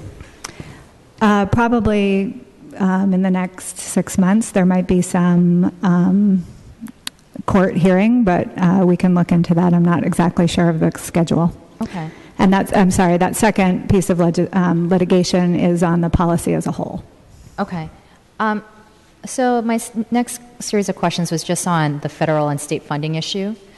So I read that, for affordable housing developments that are acquired or constructed using any federal housing funding sources, that HUD must give approval to the application of any preference. And so I'm curious, what type of housing does this impact in our portfolio? Maria Benjamin, Mayor's Office of Housing and Community Development. Hi, Ms. Benjamin. Hi. That would have an impact on the 100% affordable units that often Bolivar? get home funds or HOPWA or some other federal funding. They would have to include the live work preference in their original marketing plan that they submit to the federal government for funding, or amend that plan if it's already been submitted. So, do all of our 100% affordable housing projects get federal funding as a portion? No, not all, but most. But most. Yeah. And so, in all of these cases, we have to get preferences approved. So, with the COPs and the Ellis Act eviction preferences, we currently have approval to Yes. use these preferences. Yes. And so, then the next step is to vet the neighborhood preference. We would have to vet the neighborhood preference. And yes. have we reached out to HUD to get a sense of whether they would accept this preference or not? Well, they have already accepted the live. COP and the live work preference in some developments. We have not reached out yet, no, about this legislation until it's in place. And so, for our affordable housing developments that use state housing funding sources, it's my understanding that use of any type of preference except for COPs is expressly prohibited. By the state? Yes. No, the state actually has an explicit exemption to that preference rule, anti-preference rule, if the preference is a live and a work preference. If you're giving preference to people that live in a certain city, then you also have to give preference to people that work in that city. So how would that impact displaced tenant and neighborhood preference? How would the state's law impact? Yeah, so I'm reading here, it says Section 8305 of the Uniform Multifamily Regulations, the UMR, which applies to most state housing funding sources, expressly prohibits the use of local residency preferences unless accompanied by, as you mentioned, an equal preference for employment. So how does a district preference, will we be able to use a district preference in our housing that use state funding? You would have to say that the person either lives or works in that area, in that preferred location, in that district. So that would have a tremendous impact in the district that I represent, because I would say most people work in the downtown area. So that would vastly increase those that get preference in District 6. It would. Okay, so this wasn't actually discussed at all, that what we were talking about was not simply a neighborhood preference. I'm sorry, I apologize if I missed it. So I didn't read that it was both a live and a work preference, even for the districts. So I understood that for the city. I did not understand that for the district. No, I'm sorry, Supervisor. I'm referring to the live-work preference. The neighborhood preference would have to be submitted to both the state and the federal government for approval in projects that have that funding. It says here, though, that the state section expressly prohibits. It does, So unless you doesn't offer that work preference there as well. So if we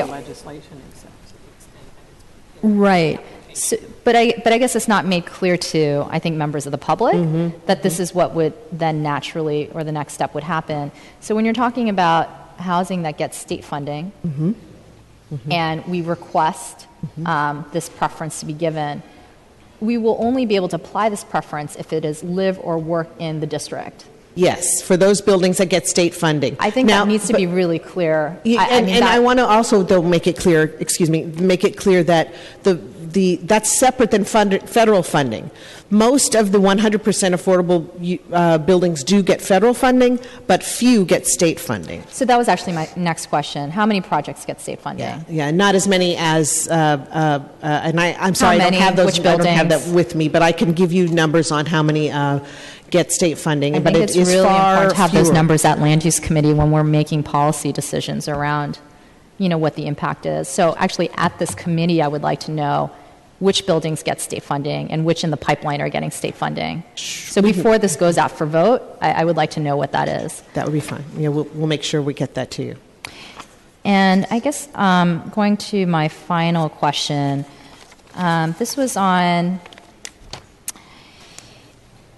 So the proposed legislation doesn't apply to housing programs not funded through MOHCD.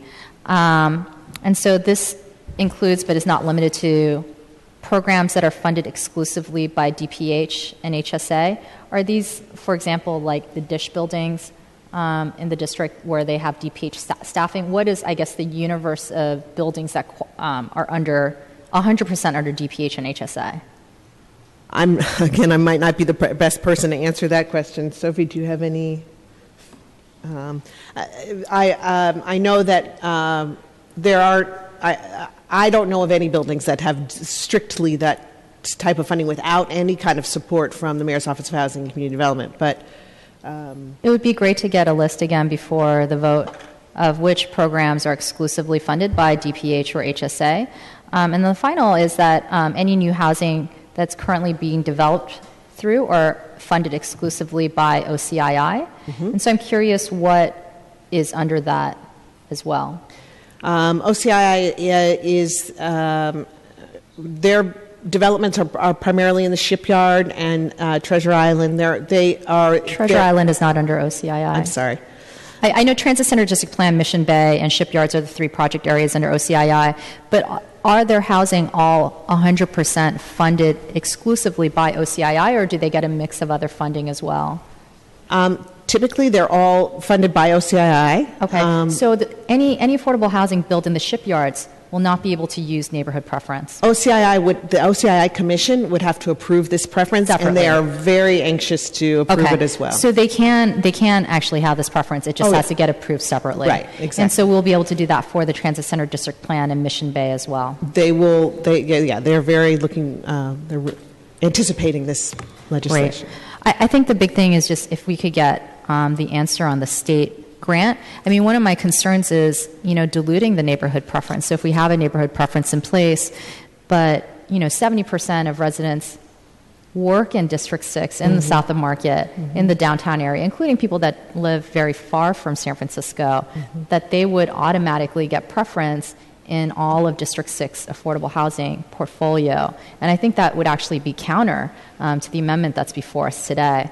I mean, a lot of people work in District 6, and we're talking about 54% of all of San Francisco's affordable housing, not even including people that live in San Francisco, but people who live extremely far from San Francisco.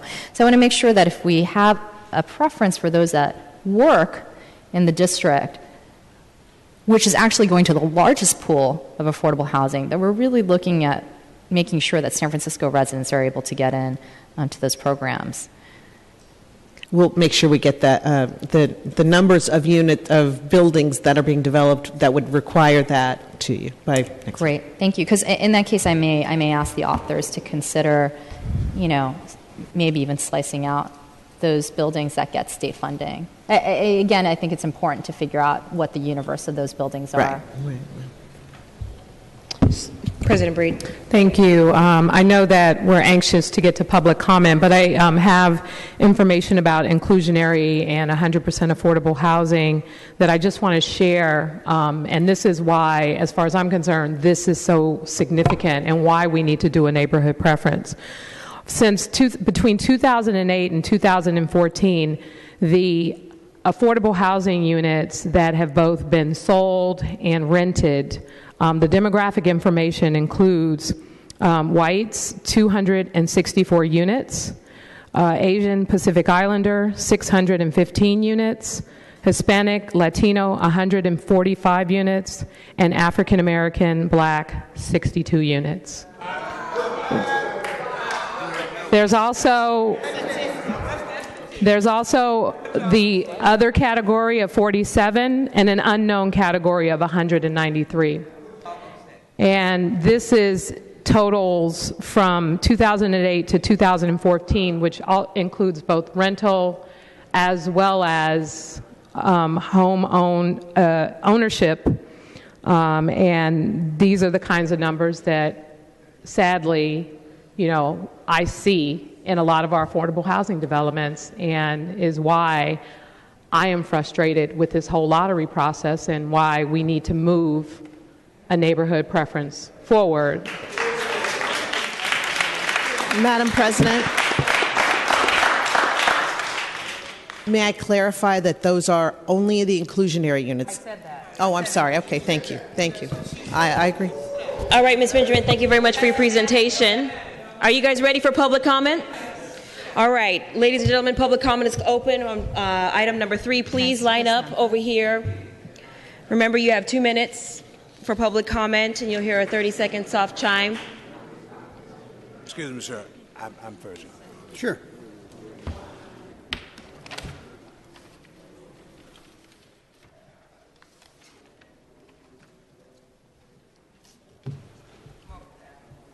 I'm Amos Brown, pastor of Third Baptist and president of the San Francisco NAACP.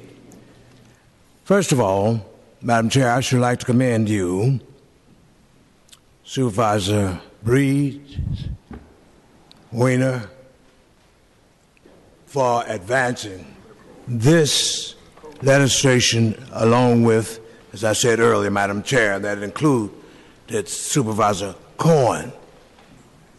I just rose to say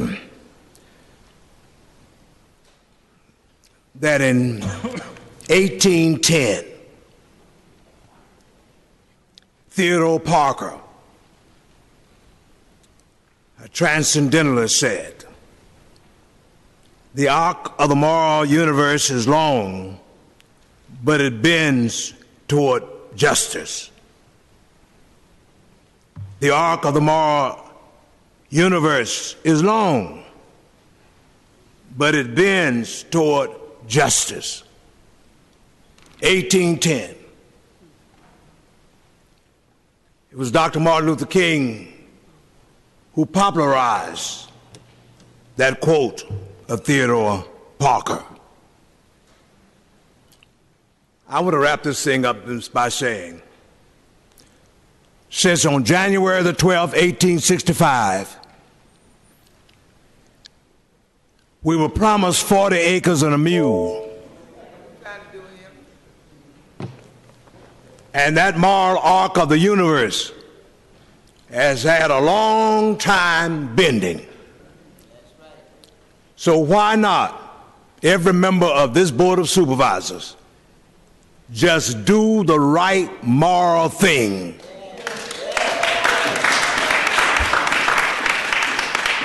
Since they reneged on our 40 acres and our mule, give us our 40% for resident preference.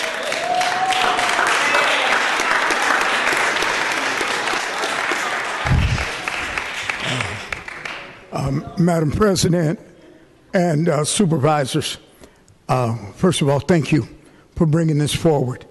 There are many of us who have been talking about this in the community for so many years that it goes back to when neither Reverend Brown or I was walking with a cane, when our hair was not gray, and we were trying to implement neighborhood preference because of what has happened. Supervisor Breed, thank you so much. Those last statistics, I think, prove the point that it does not matter all the stuff that the city gave us on why it should be 25 and all the programs they have now. The reality is for African Americans, they're not working. It doesn't matter how well intended. It is not working. We are leaving the city in droves. The certificate of preference is not working because neither the redevelopment agency or the successor agency or the city has put a dime really into finding certificate holders. And not only that, they are now elderly, and you will not allow their children to inherit the certificates, even though they represent property. So consequently, it is moot. It doesn't work. Secondly, for all of our existing 236 units, HUD told Reverend Brown, myself, and others that they will, when they have vacancies, they will not even allow them to advertise vacancies in predominantly African American publications because the projects already have too many African Americans in them. This is a crisis. And when I went to the doctor with a bad foot 6 weeks ago, they did not operate on the good toes. They did not give them equal attention, but they gave the attention to the bad one. Let's give the attention to the toes that are hurting in our community. and not shared equally with everyone else. Thank you so much. Next speaker. Hi, my name is Buck Bagg. I live in Bernal Heights. Thanks for doing this. Thank you, Mayor's Office of Housing, for approaching it, but I think the Mayor's Office of Housing is approaching it the wrong way.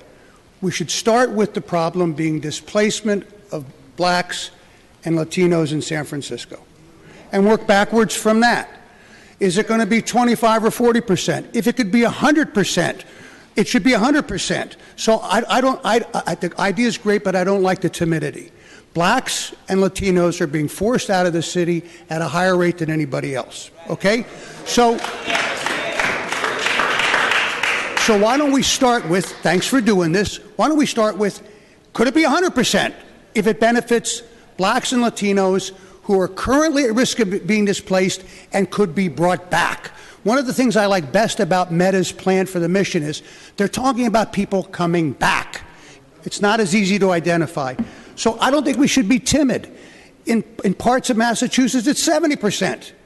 In New York, it's 50%. With all due respect, if we can all agree the goal is stopping the displacement of blacks and Latinos and bringing back blacks, especially because of the history of redevelopment, and Latinos, if that's our goal, that should dictate to us what the preference is. And for God's sakes, don't do it district-wide.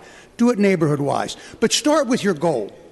Fighting the past discrimination and current discrimination against blacks and Latinos that's resulted in them being displaced at a quicker rate than anybody else in town. Start with that as your goal and back into everything based on that. 100% neighborhood preference, but with all due respect, not just 40, and thank goodness, please don't do district preference.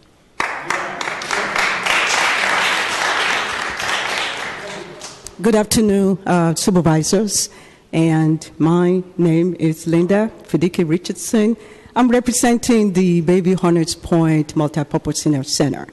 And we came in here with 50%, but we will go with 40.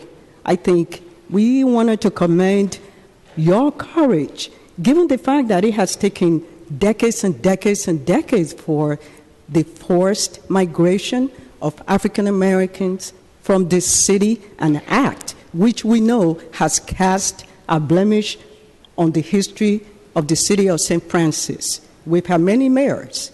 Just now, Mayor Lee, and thanks to him, we need to thank him for having the courage, as Supervisor Breed and Cohen said before, for getting the courage to address a problem that we know is not going away, has led to the gentrification of African Americans from this city. One thing that I, specifically to you, Supervisor Breed, you have the question, why? Even with all the existing policies, African Americans are still not having the opportunity to be, whether inclusionary housing or special housing or whatever, it has to do with the implementation of all even the existing laws. So I am going to challenge the supervisor and put it out here. Major San Francisco agencies have lists that they have developed over decades and are still developing now. You will not find an adequate number of African Americans. So even with the good intention of your policy today, if you are not going to enforce or make sure that the implementation reflects your will, we are still going to get back to square one. So I am going to ask you now that you ask the city agencies to come on up here before you, how they are compiling their data, how all of them needs to be updated. And when you do that, I think you are almost there. The implementation of your legislation is going to be the key. The good intentions are great, but I'm going to ask you to please, we're going to come back here. We are going to come back here to keep asking for.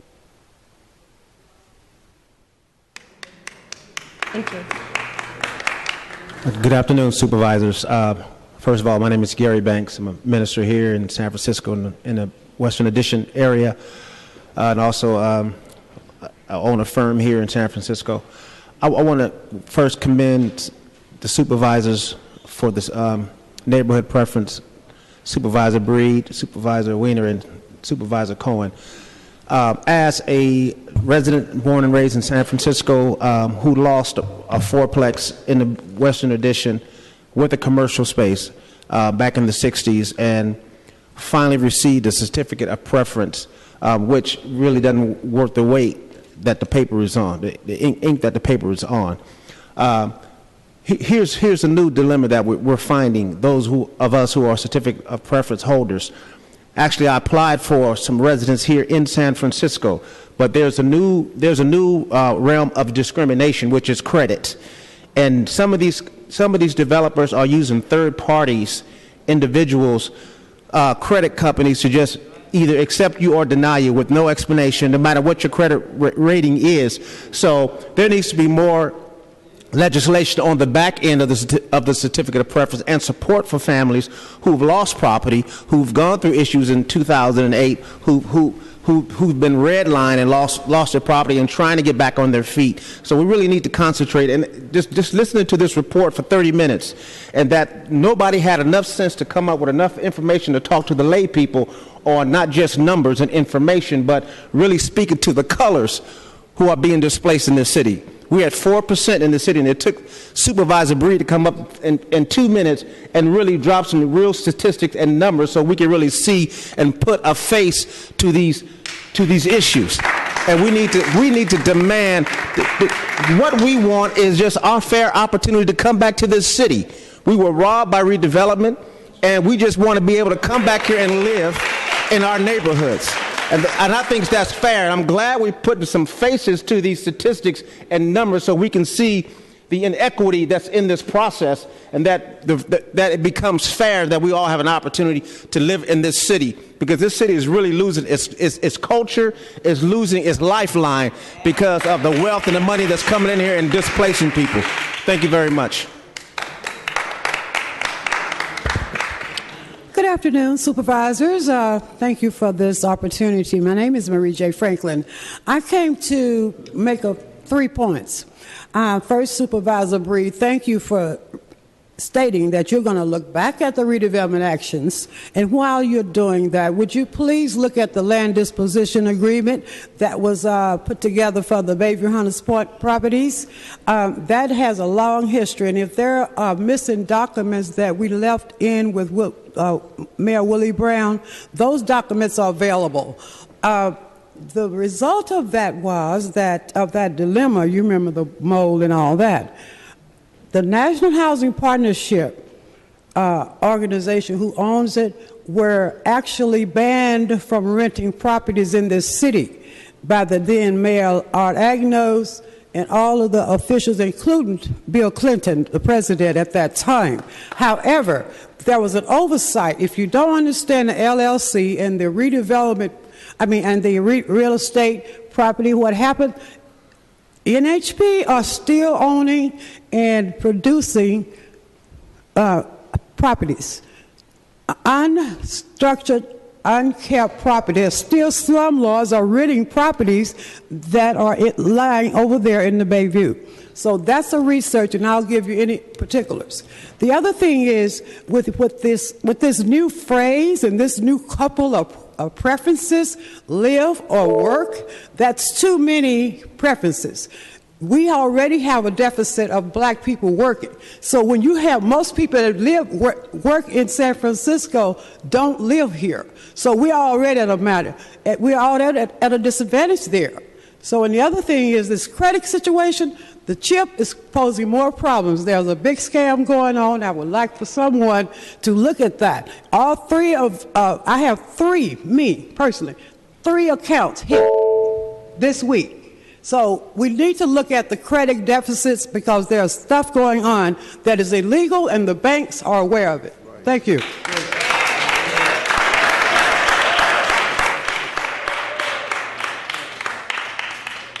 I was reading the agenda for today, number 3, and it talks about here the preference in affordable housing program, and the names that are sponsoring this legislation is on the item here, the distinguished Mayor Lee, Supervisor Christian, Corn, Breed, and Weiner. And Madam President, I want to thank you also for your categorizing and giving us a very clear on the statistics and the attitude. One is that we know that the lottery system have completely, absolutely failed the African American community. There's no question about that. Completely failed. The certificate of preference is the only area that I see realistically that we can make some progress. Now, there's what I noticed from the Mayor's Office of Housing and the various reports, professional reports, there's a lot of confusion about the numbers. I agree with my supervisor, Supervisor Cohen, that the 40% number, I think, would be a good number to work with as far as the neighborhood preference is concerned. I serve as the president of the Bayview Multipurpose Senior Citizen Program. I'm on the group that building housing in the city that's doing a great job in that area. Plus, I pastor the True Hope Church. So I would urge the supervisors, please, whatever, to look at, because the African Americans is down the lowest group with the statistics rather, that the supervisor gave.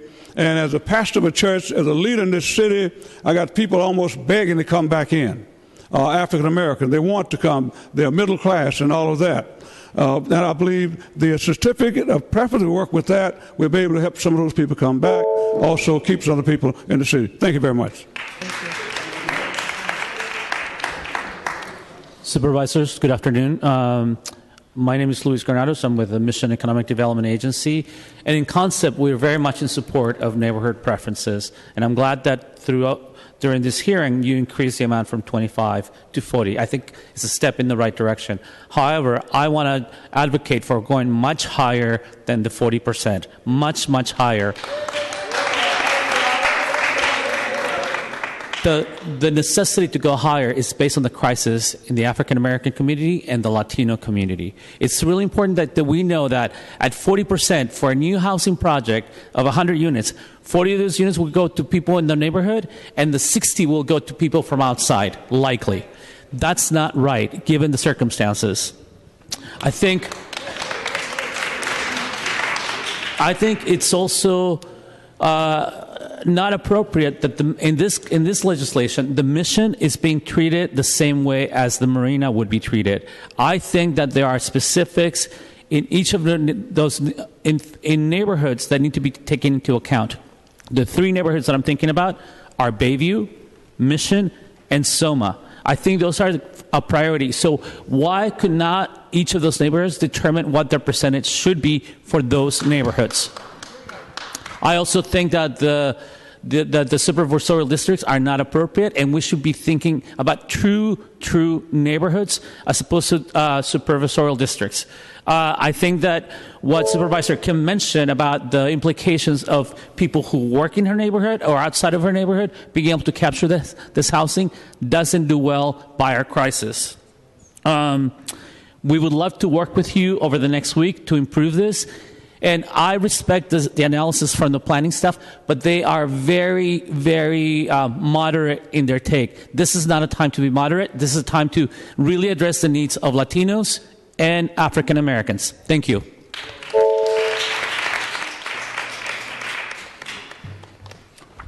Good afternoon. My name is Kiva McNeil. I am the pastor of the El Bethel Baptist Church at 1320 Golden Gate Avenue. And I'm here today to support the Western Addition community. El Bethel has 355 units of affordable housing for seniors and disabled people. However, it seems obvious that there's a need for 40%, at least 40%, to have affordable housing to accommodate the African American community, specifically because the African American community we've been discriminated against and displaced. We were the working force of this community, and all of a sudden, well, over the years, now our statistics, we've gone from over 15% to down less than 5% of the population now. And most of what I've heard since I've been in this city is that we're being forced out of the city based on the housing displacement. And so this is a critical issue, and I'm glad to see that it's being brought forward. And we hope that the city, at the Board of Supervisors, will do the right thing and do what's fair. Thank you. Good afternoon, supervisors. I really want to thank you for taking this stand and doing what it takes to get a neighborhood preference. But I want to make sure the devil's in the details, that a neighborhood is a neighborhood. It's not a supervisory district. Bayview Hunters Point is a very diverse neighborhood. So is the Western Addition. And they need to be considered neighborhoods so that preference is within that neighborhood, not within the supervisory district. We just leased up Dr. George Davis Senior Housing with 4,000 online applications from everywhere, and we have no neighborhood preference. And I had to look seniors in the eye and tell them, you have as much chance as anybody else getting into this building from anywhere. And that's just not right. And I know our supervisor's been fighting hard. I appreciate her getting up to 40%. I said go for the highest percentage you can get. We wanted more, but we also want displacement preferences because we're also concerned about bringing people back. So we bring some people in from the neighborhood, but we also have to do that work on displacement because it is African Americans primarily for the last 30 years that have been going through displacement. I know everyone's upset about 2010. They're upset from 1960. So we have to do better. We have to do better on the certificate program. We need to inherit certificate of preference so that people who didn't get to use them, their families get to use them. There's a lot more work to do, but this is a step forward, a bold step, and I really appreciate this because we have been battling and battling to just get people to pay attention to the fact that New York City has a 50% preference. San Francisco should stand with New York against any lawsuits and make this happen. Thank you.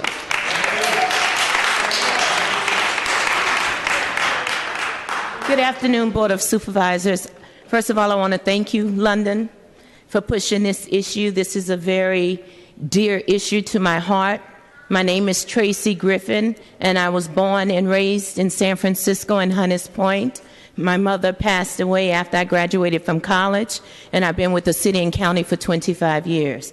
I have not received any preference certificate, and recently it was brought to my attention that they did have an opening, but however it was through word of mouth, and when I did get the opportunity to address it, there was a deadline. So we do need a lot of transparency in regards to finding these people and getting the word out, and we also need to increase the time frame in which these individuals are to apply and respond to the openings of these housing. And thanks again, and I look forward to working diligent and hard with you in regards to it.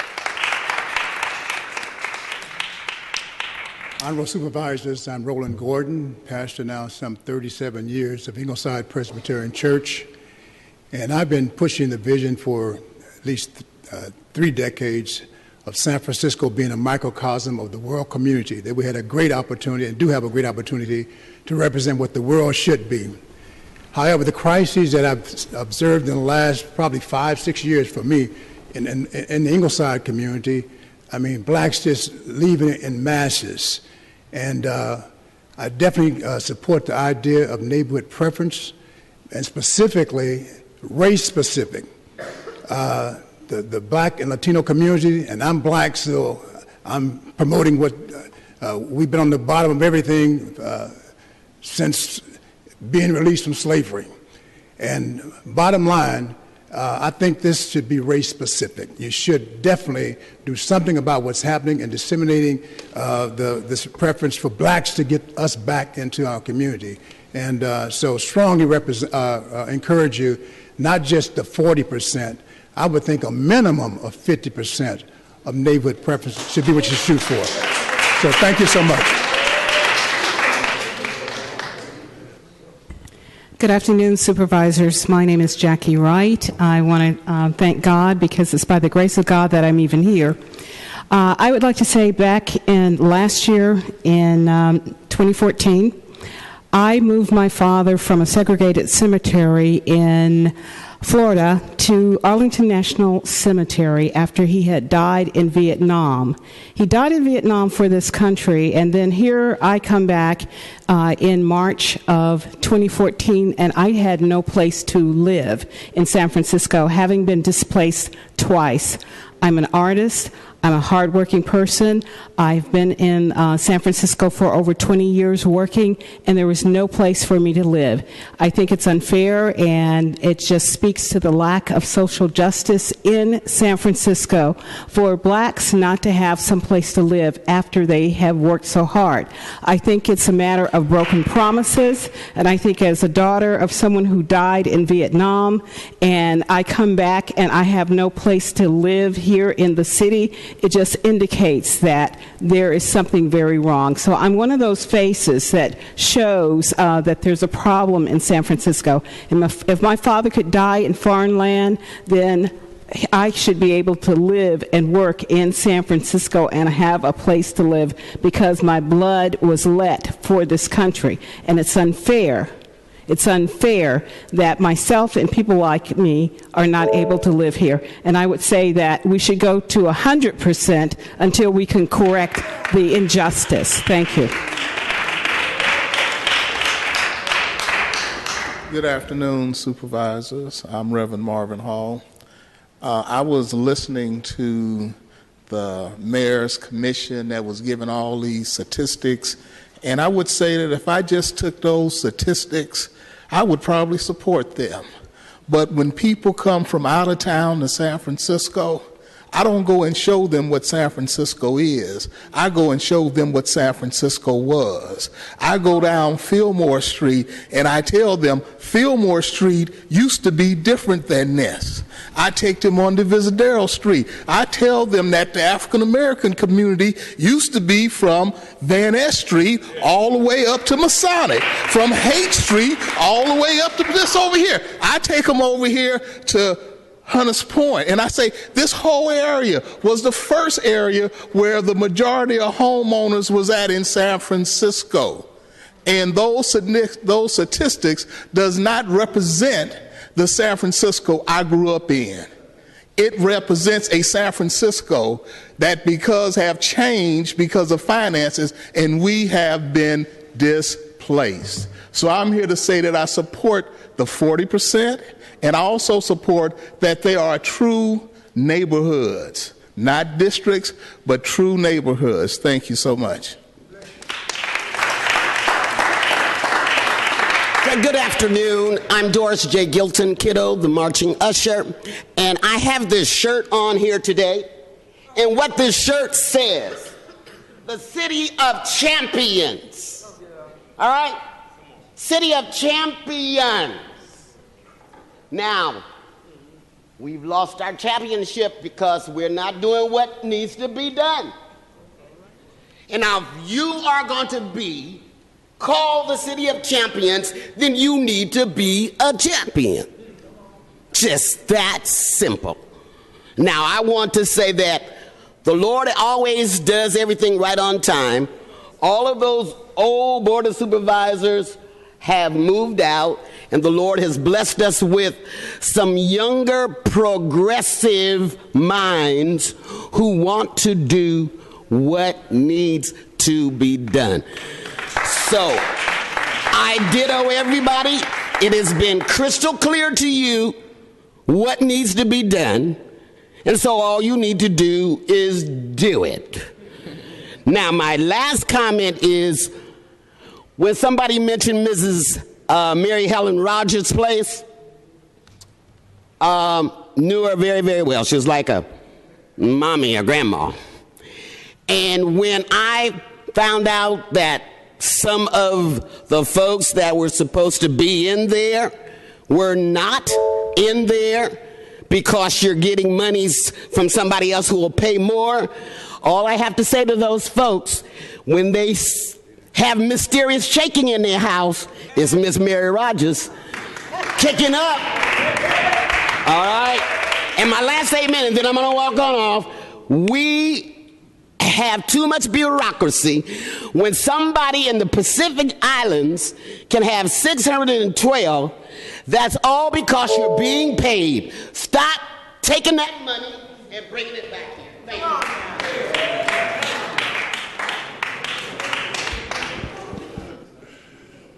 Wow.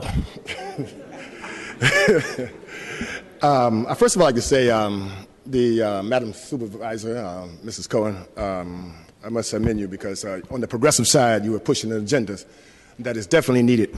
And Supervisor London Bree, standing tall, standing strong, the attitude that she has is definitely the attitude that you got to have because this is public policy of the major league to change. My name is Michael Baines. I'm the developer and builder of the team with Davis Senior Housing Project. It took us 8 years. 8 years ago, they came to me, our development team, and said, Michael, would you help us?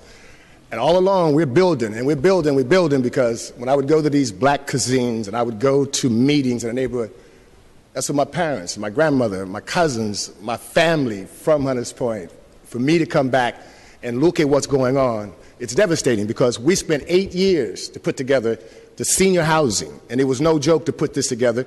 We will deliver that project in February.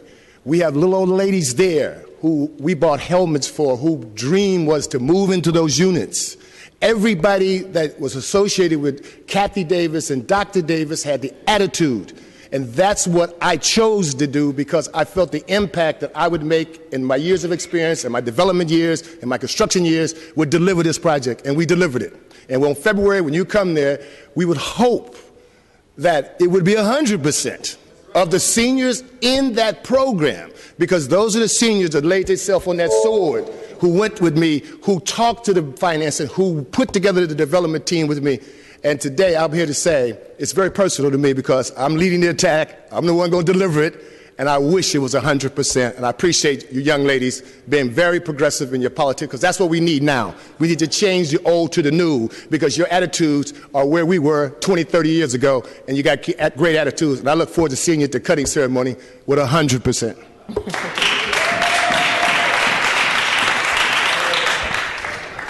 Good afternoon, Supervisors. Dairo Romero from the Mission District. I want to appreciate how brave the supervisors are bringing this and increasing from 25 to 40, but this is not enough. We need more. The Mission District has been fighting for affordable housing, 100% affordable housing for almost a decade. And finally, we are going to get some affordable housing, 100%. And we would like, because the Mission, as well as another neighborhood, has been in the ground zero for gentrification and displacement, we would like to have a higher percentage of affordable of neighborhood preference for our neighborhood and other neighborhoods.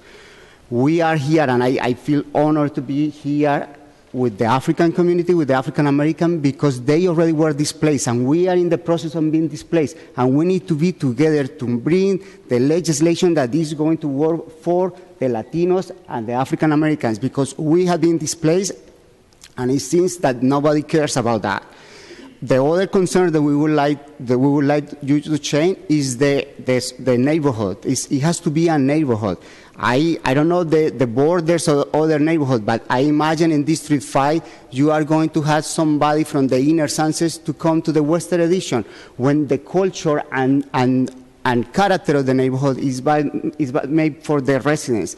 We would like to preserve our neighborhoods, the character, and also we want to know, because there are services in those neighborhoods that are particularly focused in serving that kind of community. That is important and has not been in consideration, and we would like to have that. And thank you.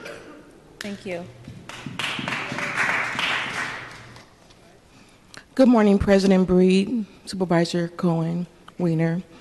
Thank you for this agenda. Thank you for looking at neighborhood preferences being 40%. For over 15 years, I've championed the cause of the poor trying to obtain affordable housing.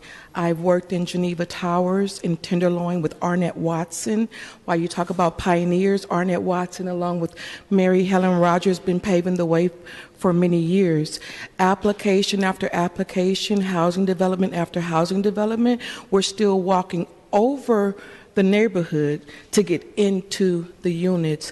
We started with Not in My Backyard as one of the fights to develop affordable housing, and it should be Yes in My Front Yard. Therefore, we should be looking at neighborhood preferences for people who live in the neighborhood, because we build housing and then we watch the neighborhood watch those live in the affordable housing units that's built in their community.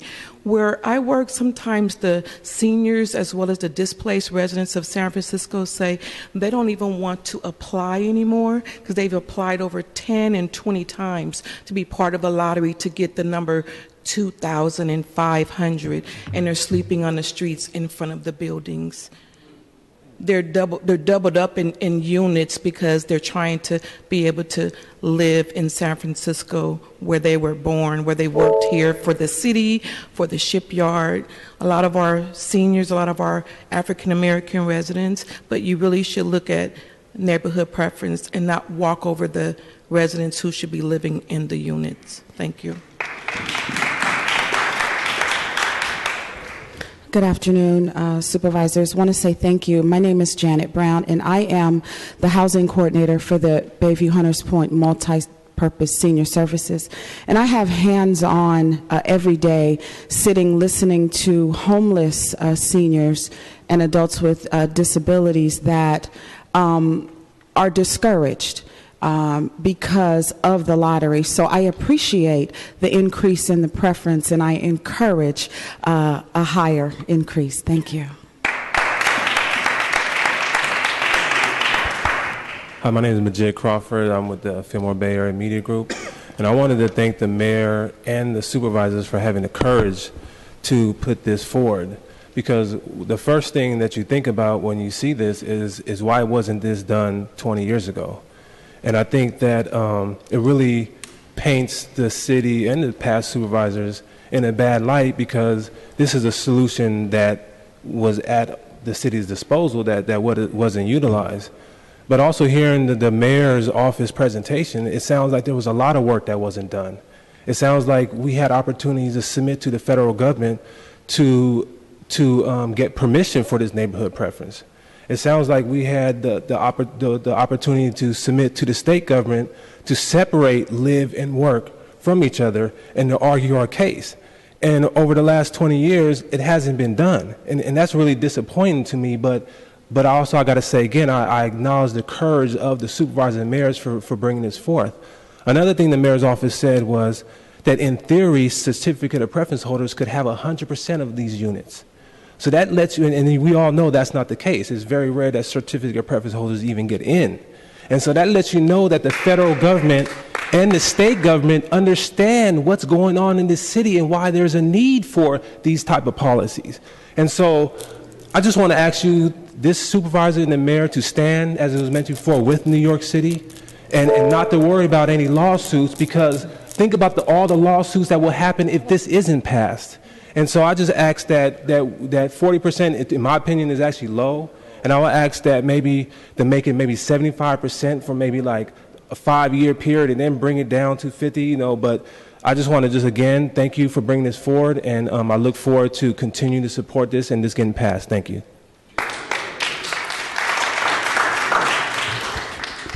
Good afternoon, supervisors. Peter Cohen with the Council of Community Housing Organizations. Just want to say first, we heard from staff. We support their recommendation to amend the ordinance and separate out these two pieces, the displaced tenants in the second ordinance, and focus this piece on neighborhood preferences.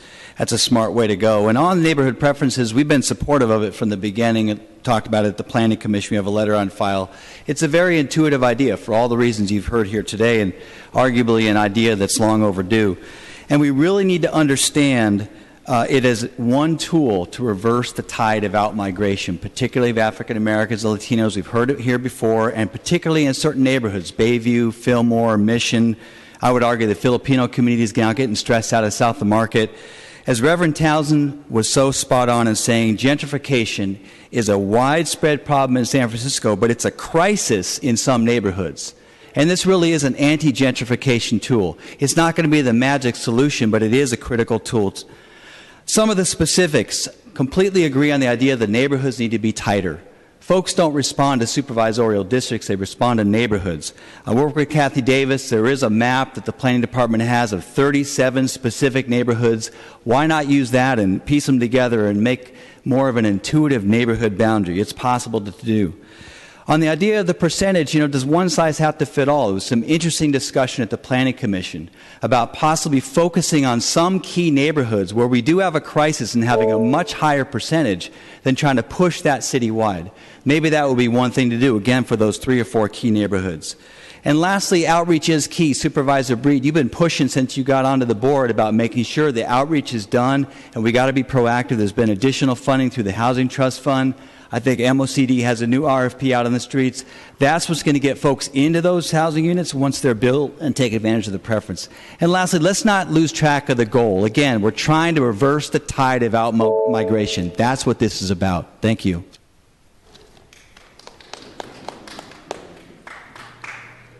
Hello to the Board of Supervisors, President Bree, my district, Supervisor Cohen. My name is Frank Williams. I'm the director of the Senior Offender Program. I just want to bring to the attention that we are in 2015 living in the prehistoric times in San Francisco that's turned into a single society. And it's a shame that our African American people are not being as represented as they should be. For years after years, African Americans have been championing trying to move ahead in this city. I go around at night and see that we have so many people here now because of tech jobs, and they getting not only employed here but getting the housing here, and even some of them don't even like the prices here. I just want to leave this with you.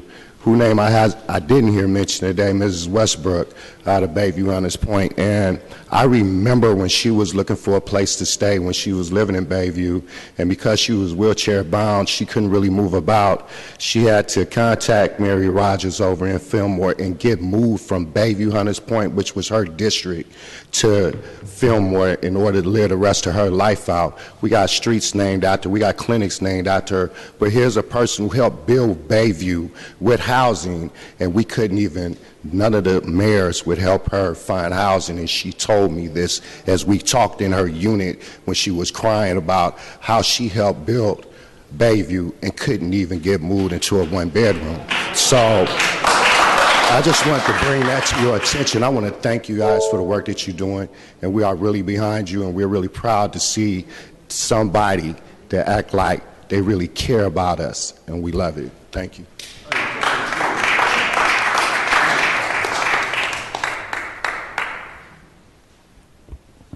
Good afternoon. My name is Bobby Webb. Raised in San Francisco from the age of 5. I lived in the Fillmore district, and I still live right here on McAllister Street. I'm here to speak on the nightclub Yoshi's. No one has spoken on it, and I feel that if we lose Yoshi's, the Bay Area, the Fillmore area will lose a great opportunity to have entertainment. Mr. Webb, I'm sorry. That item is not on the agenda. That's why no one has spoken on it. Pardon? I said, unfortunately, I can't let you speak on Yoshi's and what's happening around that restaurant because the item hasn't been agendized.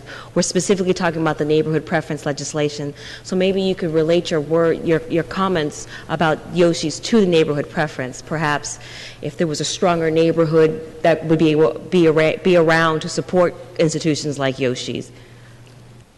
Okay. Well, should I leave it alone? I mean, should I just... do you have anything else that you want to say besides Yoshi's?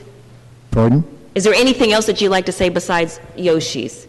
Well, that was my basic reason for coming to speak on Yoshi's, because if we lose Yoshi's, we don't have anything in the Fillmore.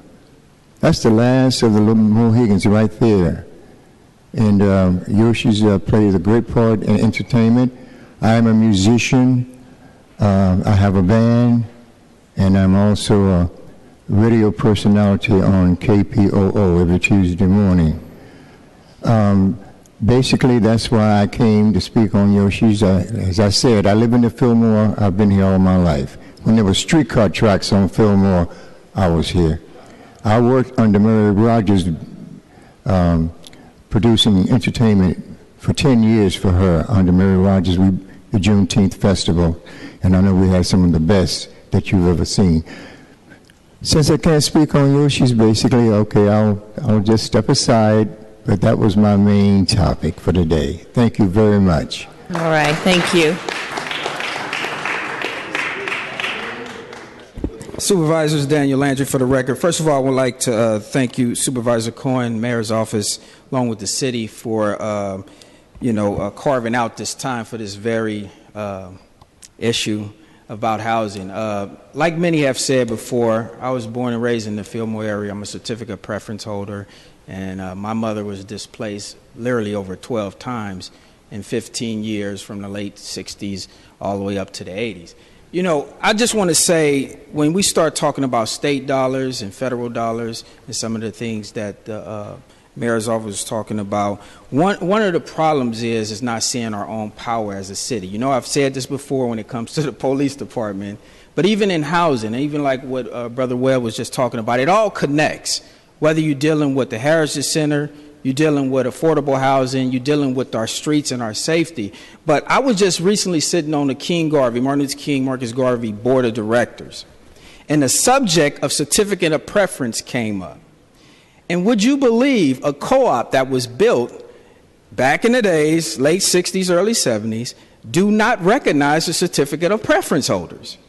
So that's a co-op that came from federal tax increment dollars, and that's in the key area of the Fillmore districts. So it proves that there's something is getting lost here with the certificate of preference holder. To put me on a line, if we're in line and I get a certificate of preference to come to the front of the line, but I don't have the ammunition of resources and education, what difference does it make? This is a no-brainer. We have to all suck it up. And I know the whole city got other issues and other things, as always. It's like horse trading. However, blacks deserve to respond by this city, and we can't be afraid to say black. Black is the beginning. Black is beautiful. So let's go ahead and bring back the black community and give this city another chance with the out-migration problem. Thank you. Thank you. Okay, folks.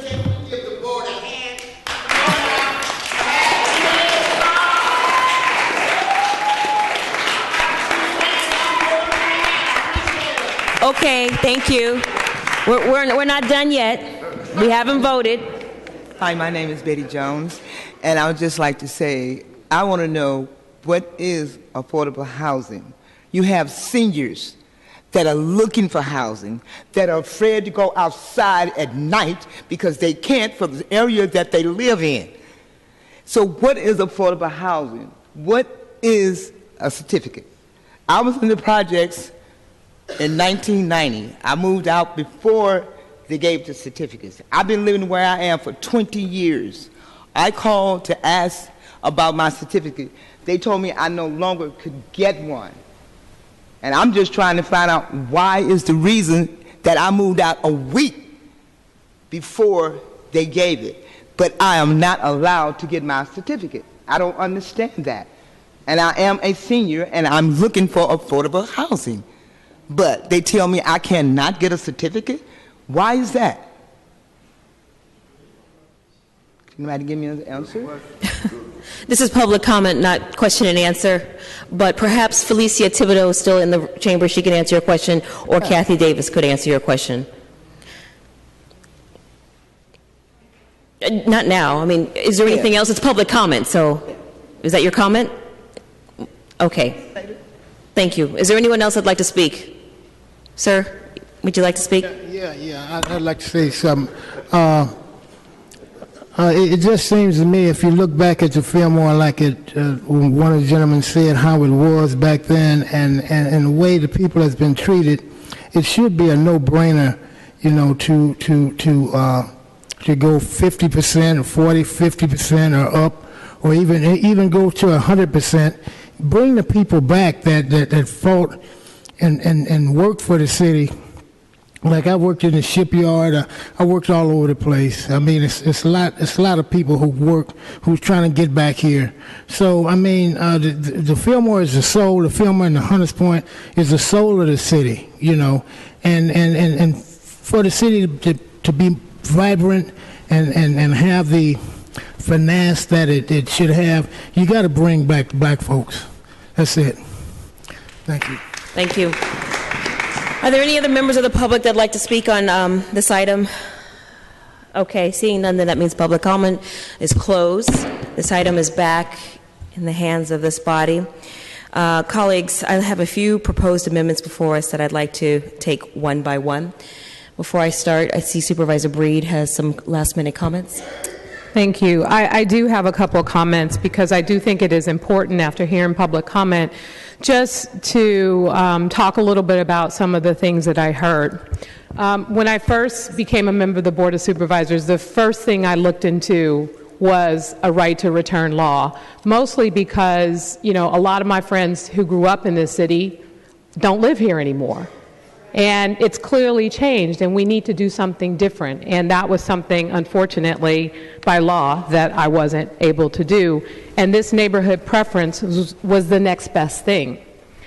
Now, when affordable housing gets built, do I want folks, especially if it gets built in the Western Addition, do I want people who live in the Western Addition to have right of first refusal when it comes to accessing that housing? Of course I do. There's no perfect solution. Could we do 100%? Yeah, we can probably say yes 100%, but when we submit an application and we try to build it, we try to get the funding for it, more than likely there's no way that we're going to be able to get applications approved and get federal dollars and get these projects actually built.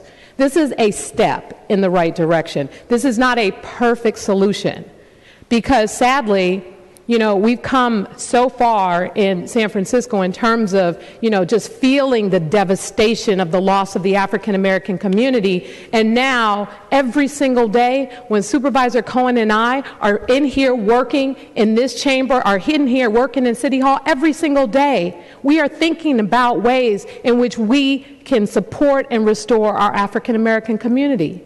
We know how important it is to each and every one of you. It's just as important to us. And if we thought for 1 minute that we can get away with 100%, we would go there.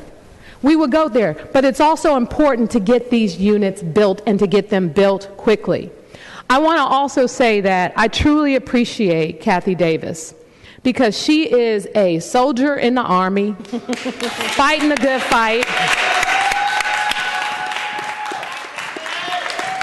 And if it wasn't for Kathy Davis, a lot of those Bayview Hunters Point residents who got into Jamestown wouldn't be there now. I want to thank you, Kathy Davis, for all of your work. And I also want to say that I'm torn with neighborhoods versus supervisorial districts and what is the right solution. I don't know what the right solution is. I just know that in the Western Addition community, we're not going to be building a lot of new affordable housing like what's happening in the Bayview Hunters Point.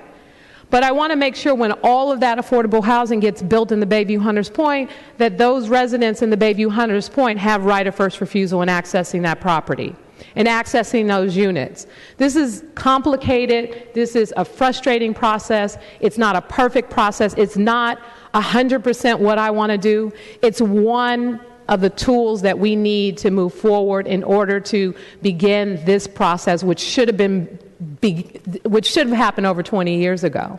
This should have happened a long time ago, and unfortunately it didn't, and so now we're trying to play catch up, and I get it.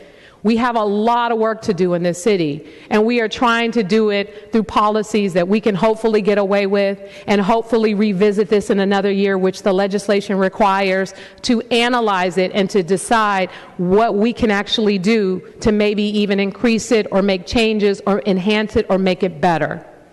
That's what we're here to do. That's what I want to do. And I do want to, I know that Supervisor Cohen has some substantive amendments, but it would be also helpful to understand the neighborhoods versus supervisorial district and that particular preference, and if any of my colleagues have any comments on that, because that is one that I'm definitely torn on. I'm torn on it because, how do we decide? And just let me tell you why I'm torn. Western Addition and the Haight-Ashbury, that's what District 5 used to be. Now it's a lot of different neighborhoods, as you know. We used to be Japantown, Western Addition, which is part of Japantown. So how do you carve out these neighborhoods? How do you figure out what makes sense? I don't know the solution to that. And that's why I was torn with basically limiting, what is happening specifically in District 5. I don't know what the answer is, but I'd like to understand a little bit more how we arrived at supervisorial district versus neighborhood, and whether or not the planning department can give us a little bit more understanding of this process and why neighborhoods weren't necessarily specified.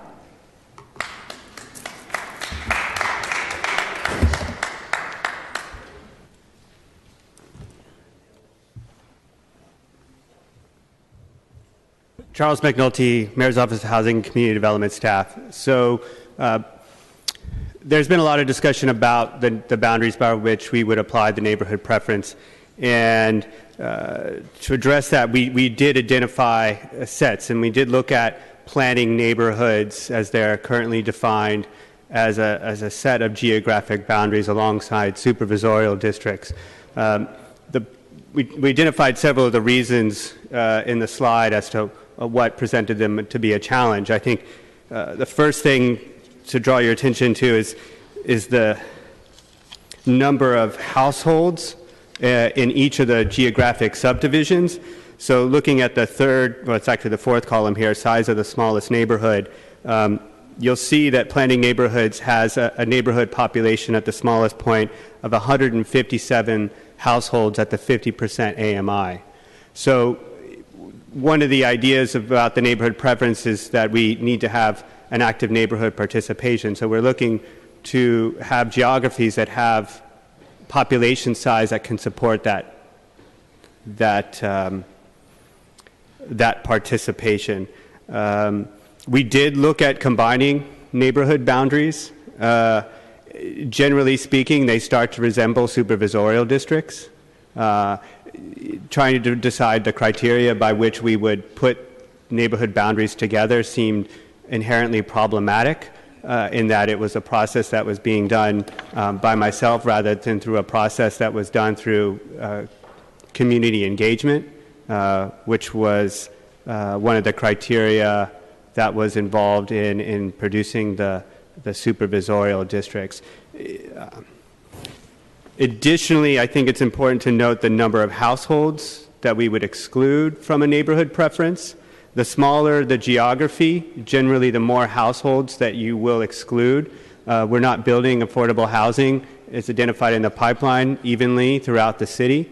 And so we were trying to pick geographies that sort of balanced access as well as limiting those who would be excluded from that particular preference. Additionally, looking at the second criteria, variation in terms of race. Can I ask a clarifying question? Of course. So, for example, when I did my noise legislation, we basically, measured within kind of a circular area based on where we anticipated the sound might impact. Did you look at, for example, like where a project could be and look at the radio feet around that particular project and expand it in a sufficient way that could have allowed for just the mostly immediate surrounding community, which would have been more neighborhood-like? I think to some extent the half-mile buffer, which is a part of the recommendation, does address that particular issue in that borders are always an area of concern around a lot of city policies and programs. Someone's going to be on one side or the other. By allowing a half-mile buffer around a project, you start to encompass parts of the neighborhood that are not included in the supervisorial districts as they were drawn. As far as just having a half-mile buffer around a project exclusively, the challenge with doing that is in creating a model that allows us to effectively analyze the impact of the neighborhood preference through the two tests that I talked about earlier in my presentation. We have some idea of where those projects would be, but to do an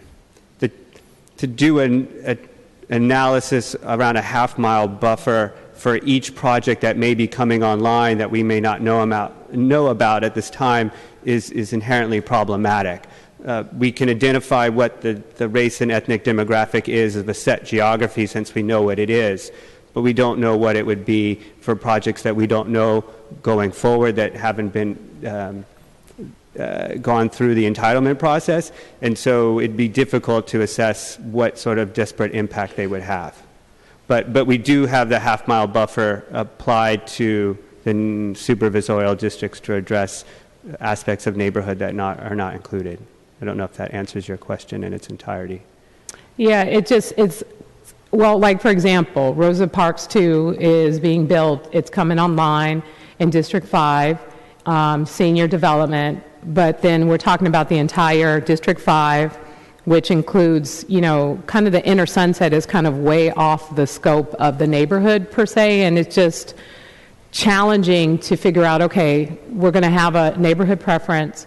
The folks within the Western Addition community definitely, should be prioritized in some way, but this opens it up. Not only would it include, the inner Sunset in District 5, but it'll also include parts of District 6 and other areas because of the border type situation. And so, that's a situation where, that can end up being a really frustrating situation where we're building this affordable housing for seniors. We have Western Addition residents who need this housing and who need accessible housing.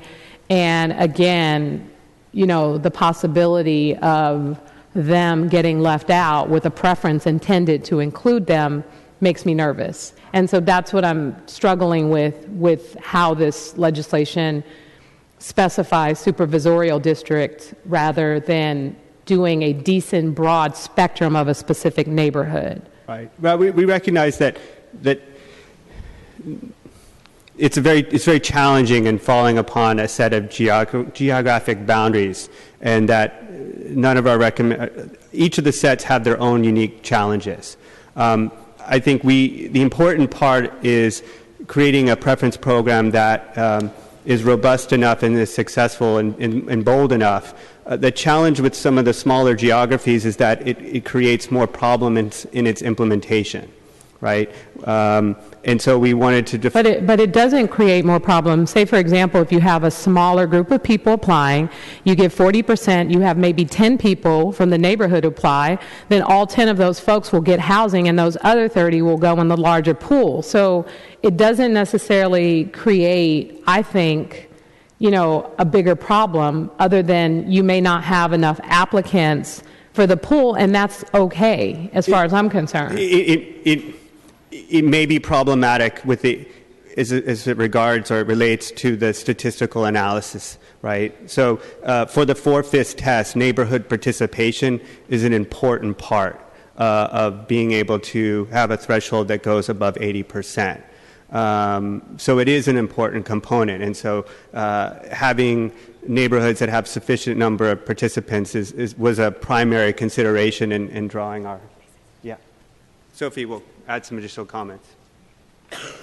Hi, Supervisor Sophie Hayward from the Mayor's Office of Housing. I just want to note in layman's terms, because I am a layperson, there are 37 planning neighborhoods and there are 11 supervisorial districts. We feel comfortable with the proposal at 25% preference for the supervisorial district because we know that there are affordable housing opportunities in all 11 districts. They're not evenly distributed, but they exist. There are not affordable housing opportunities in all 37 districts. So what that means is if you have a 25% preference at the smaller neighborhood level, at the 37 district neighborhood level, there will be people who are excluded from those opportunities, and there are a number of neighborhoods in which there will be no opportunity for the residents to have access to a neighborhood preference. Okay, let me ask a question to our city attorney, or I guess the city attorney working on this legislation. Clearly, the gentrification has taken place in the Western Addition, has taken place in the Mission, is semi-taking place in the Bayview Hunters Point community, and in those particular communities where we see the gentrification, could we look at those communities and really target those communities? Because we also see sufficient affordable housing, well, not sufficient, but affordable housing being built in those communities. In this legislation, could we specify those particular neighborhoods where the challenges exist, or are we required to do this as a citywide, are we required to do citywide legislation? John Givner, Deputy City Attorney. It sounds like what you're asking is, could we, I guess maybe two things. Are you asking, can we just target these particular neighborhoods, or is it, can we set criteria for how neighborhoods are defined that are different from supervisorial districts? Yes. Well, I'm saying, is it possible to look at what's happening in these neighborhoods where we are experiencing significant challenges and target those neighborhoods in particular for this legislation? And not as a citywide. I'm just asking in general, is that even a possibility? I wouldn't want to answer on the fly. I'd want to look at it. I think it raises many of the policy concerns and legal concerns that MOHCD have been discussing, but I think we could evaluate it, but I wouldn't want to give you a yes or no right now. And I just want to be clear that even, like again, Supervisor Cohen has substantive amendments, and so what that means is next week this item will be before land use, and there are still possibilities to continue this discussion. I do appreciate the conversation that has happened here today. I do think that it is important to move forward, but in the process of moving forward, to continue our work on looking at the possibility of making this better legislation. And so, again, I want to thank my colleagues for supporting this, and I will continue to work to get information and figure out ways in which we can make the legislation better, make it more relevant to a lot of the challenges that we're experiencing in our communities as well. Thank you. Thank you. Supervisor Kim. Thank you. I just wanted to follow up on some of the questions that I had earlier. First to City Attorney John Givner. If you could clarify my questions around housing developments that use state funding. Sure, Deputy City Attorney John Givner. So before public comment, Supervisor Kim, you were asking about state funding restrictions. The ordinance provides that any state or federal funded program will be subject to the restrictions imposed by the state or federal government with that program. So we'll apply the preferences in our local ordinances unless the funding for that program prohibits us applying that preference. And that applies to the COP preference, the displaced tenant preference, and the new neighborhood preference. With multifamily housing program funded projects, the state-funded projects that MOHCD staff was referring to, the state will not fund a project unless the preference is citywide and applies to both living and working, or living or working in the city, along the lines of the amendment that Supervisor Wiener mentioned earlier.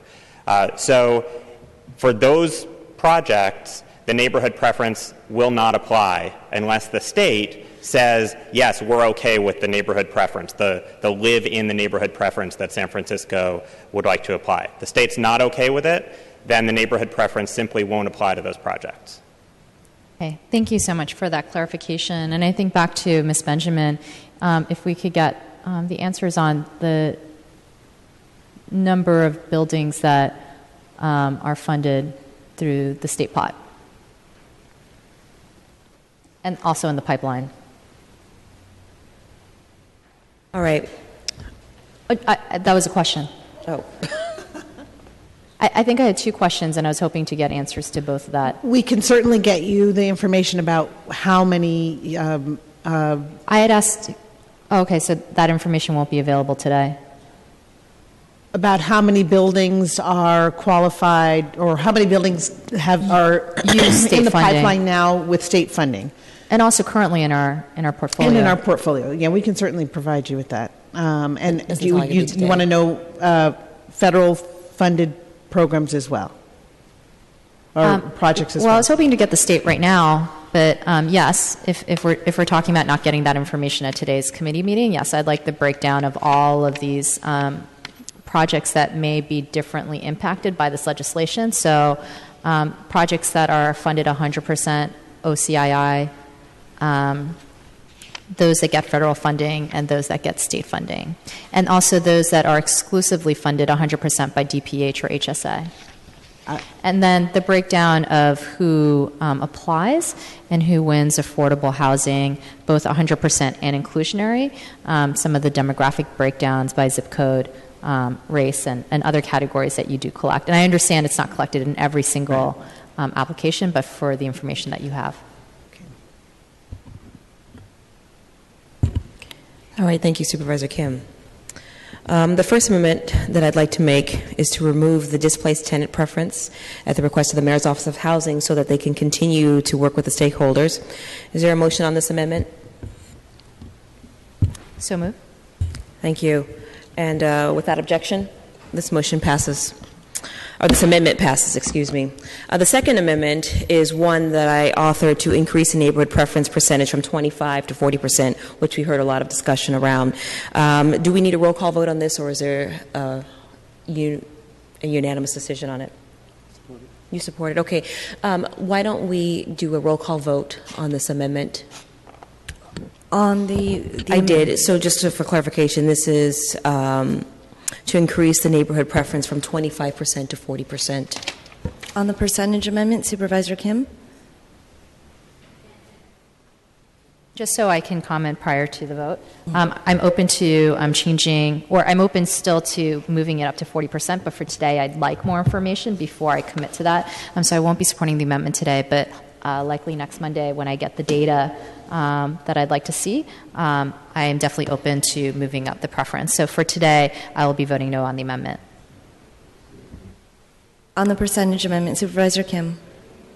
Kim, no. Supervisor Weiner? Yes. Weiner, aye. Supervisor Cohen? Aye. Cohen, aye. Madam Chair, you have 2 ayes and 1 no with Supervisor Kim in the dissent. All right, thank you very much. This amendment passes.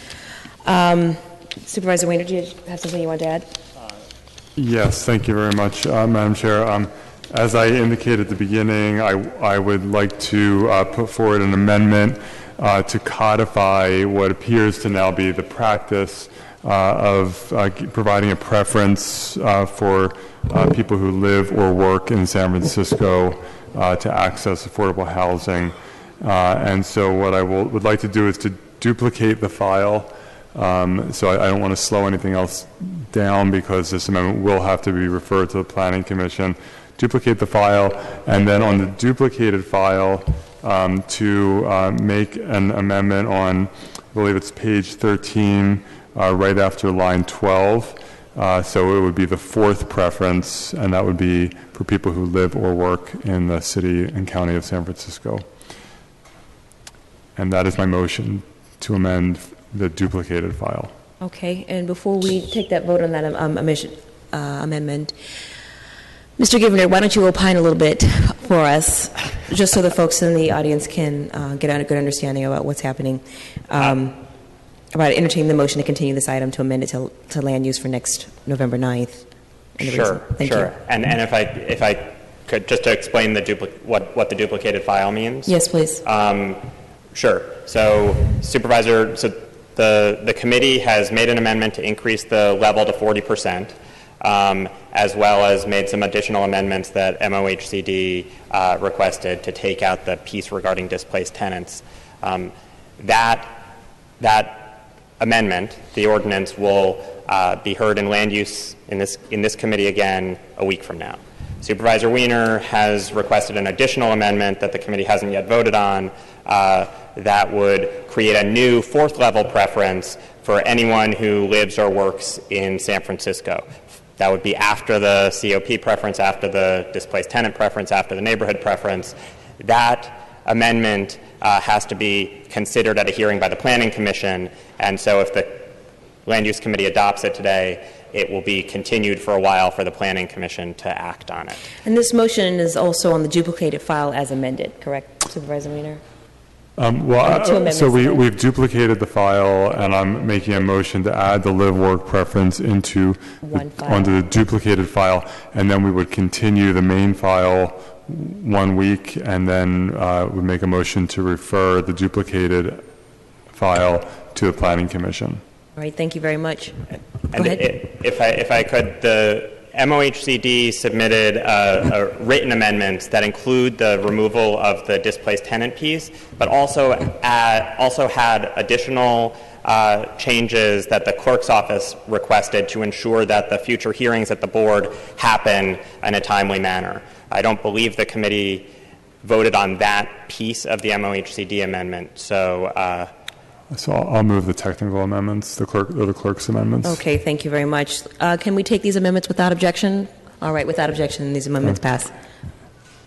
And then my motion is on the table for to add the live work preference into the duplicated file. Okay, and can we take these amendments without objection? All right, this passes as well unanimously. Okay. And then I move to continue the main item 1 week and to refer the duplicated file to the Planning Commission. Correct. 1 week being November 9th. Without objection? Well, I just wanted to ask, because I know that 5M is coming to us next week, and it'll be a very lengthy hearing, and so just wanted to question whether we wanted both items on that day. I personally, and that was my initial reaction too, but I actually think that this legislation is quite time sensitive. I know that the 55 Laguna project is nearing the point where it will go out for lottery.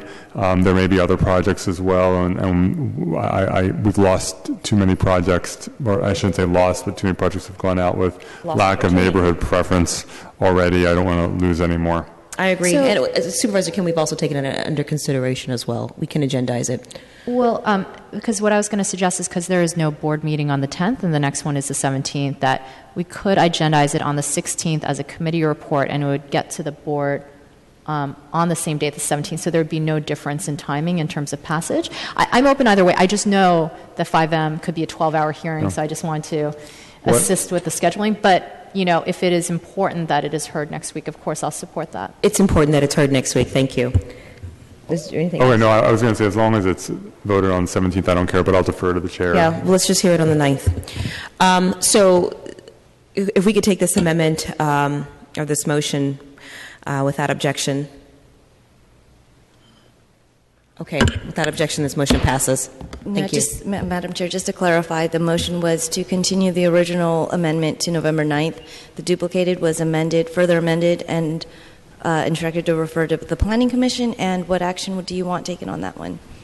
Continue to the call of the chair? Even though it's referred to the Planning Commission? Oh, okay, yes. Then I would, for the duplicated file that's been referred to the Planning Commission, I move to continue it to the call of the chair. Okay. Yes. Thank you.